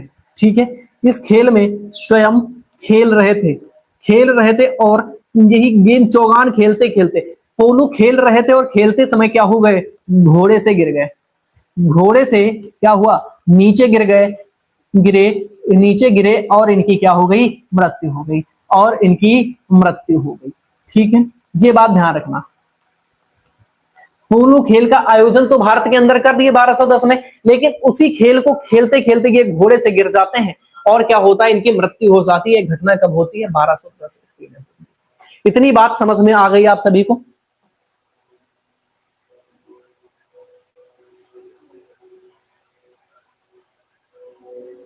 ठीक है, चले आगे बढ़े भैया। अगला क्वेश्चन बता दो भाई, अगला क्वेश्चन क्या है?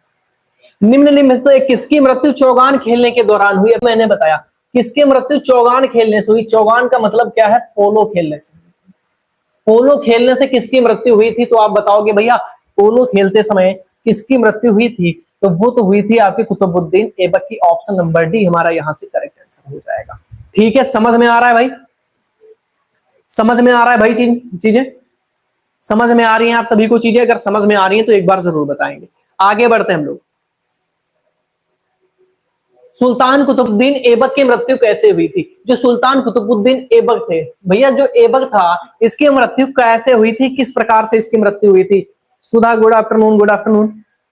इसकी मृत्यु कैसे हुई थी?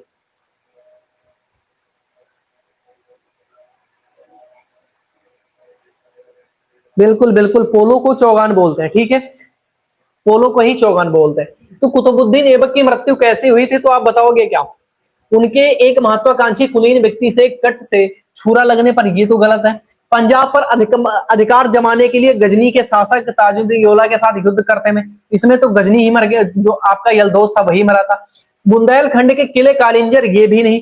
तो कौन सी होती? चौगान की, चौगान खेलते समय चौगान से मृत्यु हुई थी, ठीक है, चौगान खेलते समय मृत्यु हुई थी। ऑप्शन नंबर डी आपका राइट हो जाएगा, जो कि मैंने पहले बता रखा है। चलो अगले पे, तो फटाफट। प्रथम इलबारी शासक कौन था? पहला इलबारी शासक कौन था, यहां पे जानेंगे बढ़िया तरीके से। पहला इलबारी शासक कौन था भाई, बता दो। पहला इलबारी शासक कौन था, यहां पे आपको मजा आने वाला है। पहला इलबारी शासक कौन था, तो आप क्या बताओगे? पहला इलबारी शासक कौन था? वो था आपका इल्तुतमिश। कौन था? इल्तुतमिश। इल्तुतमिश शासन कब करता है, शासक कब बनता है? तो इल्तुतमिश का जो शासन चलता है वो क्या, कब चलता है? 1211 से कब तक? 1211 ईस्वी से 1236 ईस्वी तक। 1211 से 1236 ईस्वी। समझ में आया?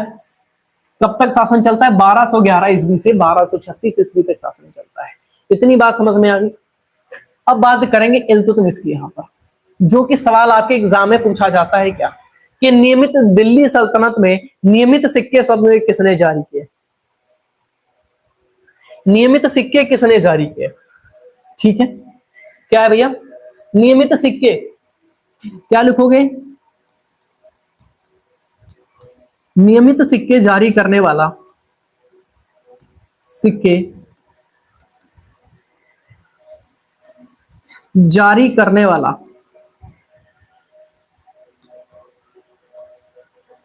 पहला शासक, जिसने नियमित रूप से सिक्के जारी किए, वो पहला शासक बना कौन? वो आपका बना इल्तुतमिश।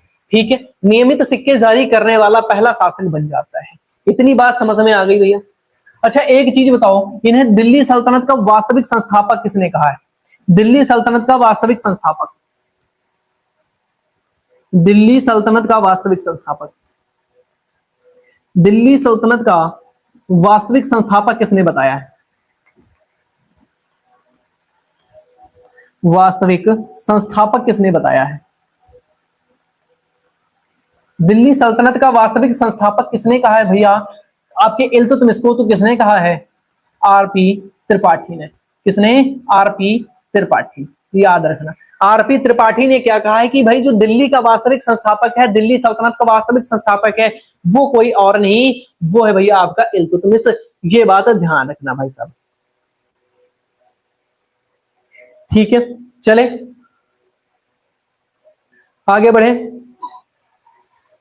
इतनी बातें आपको समझ में आ गई हैं भैया? इतनी बातें आपको समझ में आई? क्या मजा आएगा कि नहीं मजा आएगा? बिल्कुल जी मजा आएगा। इतनी बातें समझ में आ गया? अच्छा, एक काम इसने और किया, एक काम इसने क्या किया, जो इसकी राजधानी थी, जो इसकी राजधानी थी उसको इसने बदल दिया। इसने क्या किया? राजधानी को, राजधानी जो थी वो लाहौर से कहां पर स्थापित कर दिया? लाहौर से दिल्ली स्थापित किया, दिल्ली स्थानांतरित, लाहौर से दिल्ली स्थापित कर दी। मतलब इसकी जो राजधानी बन गई वो कौन सी हो गई? इल्तुतमिश ने अपनी राजधानी किसे बनाया भैया? दिल्ली शहर को बनाया था। इतनी बात समझ में आ गया है? मोहम्मद फिरोज, चलो बढ़िया भाई साहब। चले, समझ में आई एक चीज? इतनी चीजें समझ में आई। अच्छा, इसे क्या कहा जाता है? इसे गुलामों का गुलाम भी कहा जाता है। जो आपका कुतुबुद्दीन सॉरी इल्तुतमिश है, इल्तुतमिश को क्या कहते हैं? गुलाम का गुलाम। इल्तुतमिश को गुलाम का गुलाम भी कहा जाता है। इल्तुतमिश को क्या कहा जाता है? गुलाम का गुलाम कहा जाता है। कारण क्या है? तो अब आप क्वेश्चन करोगे सर जी इसे गुलाम का गुलाम क्यों कहा जाता है? तो सबसे बड़ा कारण है, गुलाम का गुलाम इसलिए कहा जाता है कि जो इल्तुतमिश था, जो आपका इल्तुतमिश था, इल्तुतमिश ऐबक का गुलाम था। ऐबक का गुलाम, ठीक है, ऐबक का गुलाम था। और जो आपका ऐबक कुतुबुद्दीन ऐबक थे भाई, जो ऐबक थे, ऐबक किसके थे? ऐबक मोहम्मद गौरी के गुलाम थे, मोहम्मद गौरी के गुलाम, ठीक है, मोहम्मद गौरी के गुलाम थे। ये बात समझ में आ गई। जो इल्तुतमिश को गुलाम का गुलाम कहा जाता है, क्यों कहा जाता है? क्योंकि जो इल्तुतमिश थे ये तो भैया थे आपके कुतुबुद्दीन ऐबक के गुलाम, और ऐबक जो थे वो ठहरे भैया इनके मोहम्मद गौरी के गुलाम, ठीक है। तो ये बात आपको समझ में यहां तक आ गई होगी। चलिए अब बढ़ जाते हैं अगले क्वेश्चन की तरफ, बाकी यहां से क्वेश्चन नहीं पूछा जाएगा, ठीक है। निम्नलिखित में से किस इतिहासकार ने इल्तुतमिश को मुस्लिम राज्य का वास्तविक संस्थापक, मुस्लिम राज्य का वास्तविक संस्थापक, मतलब जो आपका दिल्ली सल्तनत था उसका वास्तविक संस्थापक किसने कहा है? तो ऑप्शन नंबर ए पे आपको मिल जाएंगे आरपी त्रिपाठी, याद रखना, ठीक है। नेक्स्ट क्वेश्चन, दिल्ली सल्तनत के निम्नलिखित सुल्तानों में से किसने सर्वप्रथम अपनी राजधानी दिल्ली स्थानांतरित की? दिल्ली स्थानांतरित की, किसने स्थानांतरित किया था दिल्ली? मैंने अभी आपको बताया कि किसने, इल्तुतमिश ने किया था भाई साहब। चले आगे, फटाफट मजा आ जाएगा। गुलाम का गुलाम किसे कहा गया? गुलाम का गुलाम किसे कहा गया? तो भैया गुलाम का गुलाम जो कहा गया वो किसे कहा गया? इल्तुतमिश को कहा गया, क्योंकि इल्तुतमिश कुतुबुद्दीन ऐबक का गुलाम था, और कुतुबुद्दीन ऐबक आपने जो था वो भैया मोहम्मद गौरी का गुलाम था। इतनी बात समझ में आई। चले नेक्स्ट क्वेश्चन की तरफ फटाफट सभी लोग। दिल्ली सल्तनत का प्रथम वैधानिक सुल्तान कौन था? दिल्ली सल्तनत का पहला वैधानिक सुल्तान कौन था? तो वैधानिक सुल्तान की बात करोगे तो वो भी आपका इल्तुतमिश था, ठीक है भाई। चले, दिल्ली का वह प्रथम सुल्तान कौन था जिसने नियमित सिक्के जारी किए तथा दिल्ली को अपने साम्राज्य की राजधानी घोषित की? यहाँ पे पूछा गया क्या? नियमित सिक्के, नियमित सिक्के, और जो राजधानी थी वो दिल्ली को अपनी राजधानी बनाया, वो शासक कौन था? देखो क्वेश्चन कैसे घुमा रहा है, सीधा नहीं पूछ सकता था दिल्ली राजधानी किसने स्थानांतरित करी? राहुल, आंसर आ चुका है बी। चलो, राहुल का आंसर आया है बी। किसने किया था भैया? तो वो किया था इल्तुतमिश। ऑप्शन नंबर बी सही है, बिल्कुल ऑप्शन नंबर बी बिल्कुल करेक्ट है। चलो आगे बढ़ते हैं, अगला क्वेश्चन फटाफट। किस सुल्तान ने खलीफा से खिलअत प्राप्त किया था? खिल्लत प्राप्त किया, कौन सा खलीफा, कौन सा सुल्तान था जिसने खलीफा से खिल्लत प्राप्त किया था? ये भी आपके कौन से हो जाएंगे? आप बताओगे सुल्तान इल्तुतमिश। ऑप्शन नंबर बी हमारा करेक्ट हो जाएगा, मजा आ जाएगा एकदम क्लास में। निजामुद्दीन जुनैदी वजीर कौन था? वजीर था निजामुद्दीन जुनैदी जो था वो किसका वजीर था? आप बताओगे क्या?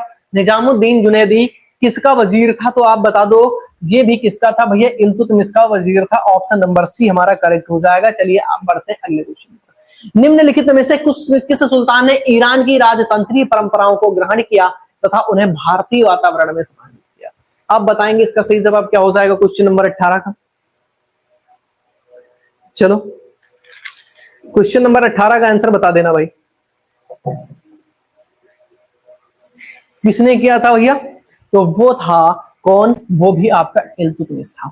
नेक्स्ट, अब यहां पे बात करते हैं जंगीज खान का मूल नाम क्या था? तो जंगीज खान का मूल नाम तो चीज है एक अच्छी है, लेकिन ये था कौन भाई साहब? जंगीज खान का मूल नाम क्या है? जंगीज खान का मूल नाम क्या है? तो आप बताओगे मूल नाम क्या है? तेमुजिन। क्या नाम है जंगीज खान का पूरा नाम? तेमुजिन। जंगीज खान के बारे में यहाँ पे डिटेल में चीजें हमें जाननी है, बढ़िया तरीके से जाननी है। इनका जन्म कब होता है? 1162 में। कब इनका जन्म कब हुआ? जन्म कब हुआ था? 1162 ईस्वी, 1162। कहां पर हुआ था भाई? जन्म जो हुआ था वो कहां पर? मंगोल के उत्तरी भाग में, ठीक है, मंगोल कह लो या मंगोलिया,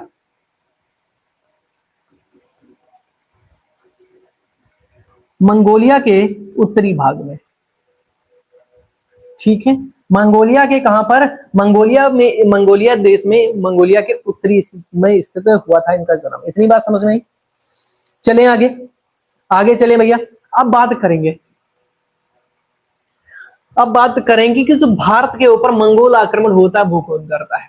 इतनी बात समझ में आ गई। यहां पर करो, भारत पर मंगोल आक्रमण, यहां पर बात करेंगे मंगोल आक्रमण कब होता है भारत पर? मंगोल आक्रमण, भारत के ऊपर जो मंगोलों का आक्रमण होता है वो कब होता है भैया? 1221। कब? 1221। कब होता है? 1221 में होता है। कहां पर होता है भैया? सल्तनत काल में। जो 1221 में तो होता है किस काल में, तो ये जो होता है दिल्ली सल्तनत में, दिल्ली सल्तनत। यहाँ का शासक कौन था उस समय, अगर शासक की बात करेंगे तो क्या बताओगे, इल्तुतमिश। शासक कौन था, इल्तुतमिश। ठीक है, शासक कौन था, शासक था इल्तुतमिश। जब 1221 में क्या होता है, मंगोलों का आक्रमण होता है और इसका नेतृत्व कौन कर रहा होता है, नेतृत्व कर रहे होते हैं आपकी जंगीज खान। नेतृत्व कौन कर रहा होता है, जंगीज खान इस जो है इसका नेतृत्व कर रहे होते हैं। अच्छा, अब ये जो जंगीज खान ये भारत कैसे आया था, भारत आया क्यों था भाई, ये तो आया तो था नहीं कि आक्रमण कर देंगे जाके भारत के ऊपर, इसका कोई विचार भी नहीं था पहले से भारत के ऊपर आक्रमण करने का। लेकिन ये क्यों आता है भाई, ये ईरान के एक राजकुमार हैं जलालुद्दीन। ठीक है, ईरान के राजकुमार, क्या लिखोगे, ईरान के राजकुमार,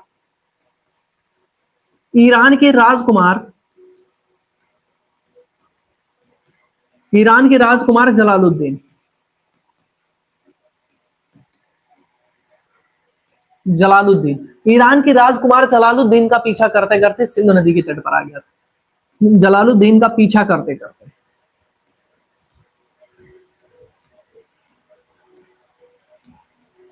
करते करते सिंधु नदी के तट पर आ गया था, सिंधु नदी के तट पर आ गया था। ठीक है, इतनी बात समझ में आ गई।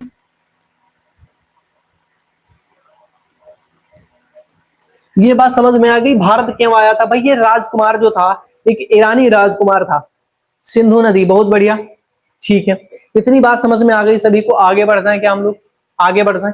चलो नेक्स्ट क्वेश्चन पे बात कर लेते हैं, बता दो, मंगोल आक्रमणकारी जंगीज खान भारत की किस उत्तर पश्चिमी सीमा पर निम्नलिखित में से किसके काल में आया था। तो भैया जो जंगीज खान वो किसके काल में भारत आया, मैंने बताया इल्तुतमिश के शासन काल में भारत आया था आक्रमण करने के लिए। ठीक है, अब यहां पे बताओ, ये आईएएस प्रीलिम्स 2021 में पूछा गया है, आईएएस प्रीली 2021 मतलब यूपीएससी प्रीलिम्स में पूछा गया क्वेश्चन है, बता दो, बढ़िया क्वेश्चन है भाई। निम्नलिखित कथनों पर विचार कीजिए, बढ़िया क्वेश्चन है, निम्नलिखित कथनों पर विचार कीजिए। पहला कथन क्या है, पहला कथन क्या है, पहला कथन क्या है, इल्तुतमिश के शासन काल में जंगीज खान भगोड़े ख्वारिज्म युवराज की खोज में सिंधु नदी पर पहुंचा था। चलो दूसरा पॉइंट देख लेते हैं, मोहम्मद बिन तुगलक के शासन काल में तैमूर ने मुल्तान पर अधिकार किया था और सिंधु नदी पार की थी। तो ये तो हमारा गलत हो जाएगा। ठीक है साहब, फिर देखते हैं तीसरा पॉइंट क्या कहता है, विजयनगर साम्राज्य के देवराय द्वितीय ने के शासन काल में वास्को द गामा केरल के तट पर पहुंचा था। तो केरल के तट पर तो नहीं पहुंचा था इनके काल में, ये भी गलत है। तो तीन में से हमारा गलत हो जाता है, सही कौन सा है भाई, अभी हमने बताया कि एक राजकुमार थे जिनका पीछा करते करते भारत की सिंधु नदी पे आ गया था। तो वही तो विजय एक भगोड़े ख्वारिज्म थे, वही तो भागते हुए आए थे, वही तो भगोड़े थे भाई। ऑप्शन जो हमारा एक सही है, तो यहाँ पे क्या हो जाएगा, केवल एक हमारा राइट आंसर है, केवल एक। इतनी बात समझ में आ गई, ऑप्शन ए यहाँ पर भी हमारा करेक्ट आंसर हो जाएगा। शशांक सिंह, बहुत बढ़िया। चले अगले क्वेश्चन की तरफ, फटाफट मजा आ जाएगा। जंगीज खां के अधीन मंगोलों ने भारत पर आक्रमण किया था। जंगीज खां के अधीन मंगोलों ने भारत पर आक्रमण किया था, अर्थात जब मंगोलों ने भारत के ऊपर आक्रमण किया उस समय भारत पे कौन शासन कर रहा था, तो वो शासन कर रहे थे आपके इल्तुतमिश। ठीक है, कौन कर रहे थे, आपके इल्तुतमिश कर रहे थे। अगला पॉइंट, मंगोल नेता जंगीज खां का समकालीन कौन था, तो समकालीन कौन था भाई, वो था आपका इल्तुतमिश था। ठीक है, नेता कमांडर ने भारत पर आक्रमण करने के लिए सिंधु नदी पार नहीं की थी। तो इनमें से किस मंगोल नेता ने भारत पर आक्रमण करने के लिए सिंधु नदी पार नहीं की, किसने सिंधु नदी को पार नहीं किया था, सिंधु नदी के उधर ही रहते भाई, वो कौन थे बता दो।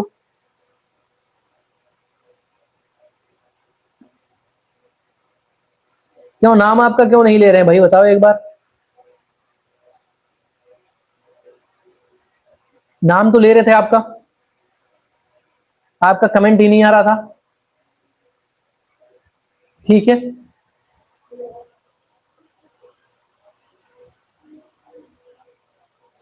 सारे के सारे इल्तुतमिश ही हो रहे हैं भाई, इल्तुतमिश की घटनाओं से जुड़े क्वेश्चन है तो इल्तुतमिश तो होगा। इल्तुतमिश से संबंधित जितने भी क्वेश्चन बन सकते हैं वो क्वेश्चन करवाया जा रहा है, टॉपिक वाइज है, पॉइंट टू पॉइंट यहाँ पे चीजें होंगी। ठीक है, तो कौन से नेता थे जो सिंधु नदी को पार नहीं किए थे भाई, तो आप बताओगे वो कौन से नेता थे, वो थे जंगीज खान। ऑप्शन ए यहाँ पर करेक्ट आंसर है। चले तो आज की क्लास का जो था ये क्या था, अंतिम प्रश्न। ठीक है, ये क्या था, अंतिम प्रश्न था। बात आपको याद रखना है, डेली जो हमारी लाइव क्लास चलती है आपको याद रख लेना है भाई। अगर आपको हिंदी पढ़नी है, अगर आपको हिंदी पढ़नी है, अगर आपको हिंदी पढ़नी है तो सुबह 10 बजे आ जाना। सुबह 10:15 AM पर पढ़ाती हैं आपको दीपिका मैम, आपको पढ़ाती हैं दीपिका मैम, दीपिका मैम। ठीक है, उसके बाद आपकी रीजनिंग की क्लास चलती है, रीजनिंग की क्लास चल रही है। रीजनिंग की क्लास चलती है 11:15 से, 11 AM से क्लास चलती है, इसको हम ही पढ़ा रहे हैं। ठीक है, उसके बाद आपकी जीएस, जीएस जिसमें हम लोग क्या पढ़ रहे हैं, इतिहास को पढ़ रहे हैं पहले, जिसमें हम लोग पहले इतिहास को करेंगे। ठीक है, ये चलती है आपकी 1:30 बजे से। इसमें आप सभी को आना है, दोनों सब्जेक्ट हम पढ़ा रहे हैं आपको, और दोनों में गारंटी आप पूरे। जो आपका रीजनिंग, इसमें जैसे आपके जितने भी क्वेश्चन हैं, अगर आपके 25 क्वेश्चन है तो 25 क्वेश्चन आपको हमारी क्लासों से मिलेंगे, और इसमें अगर 50 क्वेश्चन है तो 50 में 40 क्वेश्चन हमारी क्लास से होगा। जीएस के अंदर मैं 50 में 50 की गारंटी नहीं लेता हूँ जीएस के अंदर। ठीक है, ये बात ध्यान रखना है।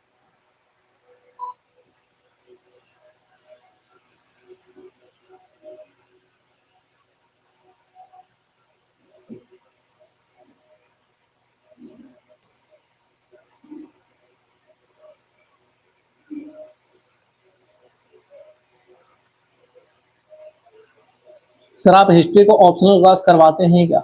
नहीं, ऑप्शनल तो नहीं करवा रहा हूं मैं, ऐसे ही जैसे पढ़ा रहा हूँ बस ऐसे ही कर रहा हूँ। ठीक है, ज्यादा डिटेल में ऑप्शनल के लिए आपको ज्यादा डिटेल में पढ़नी होंगी चीजें। ठीक है, चलें आगे। तो आज के लिए बस इतना ही, मिलते हैं हम आपको कल की क्लास में। कल मिलेंगे सबसे पहले, कल तो हम कल हमारी 2 क्लास रहेंगी, डेली 2 होती है। एक होती है 11:30 बजे रीजनिंग। आपकी किसी भी एग्जाम में अगर रीजनिंग है तो आप आ सकते हो रीजनिंग के लिए, रीजनिंग आपकी पूरी पूरी सही होगी, ये गारंटी है। ठीक है, इतिहास अगर आपको जीएस मजबूत करनी, इतिहास, भूगोल, ज्योग्राफी, पॉलिटी, जो आपके जितने भी सब्जेक्ट हैं, जितने भी सब्जेक्ट हैं, अगर उनमें से किसी भी सब्जेक्ट को पढ़ना तो आ जाना। आपकी अभी के अभी जो है वो इतिहास की क्लास चल रही है 1:30 बजे से, तो कल 1:30 बजे मिलते हैं इतिहास के लिए, 11:15 पर रीजनिंग के लिए। तब तक के लिए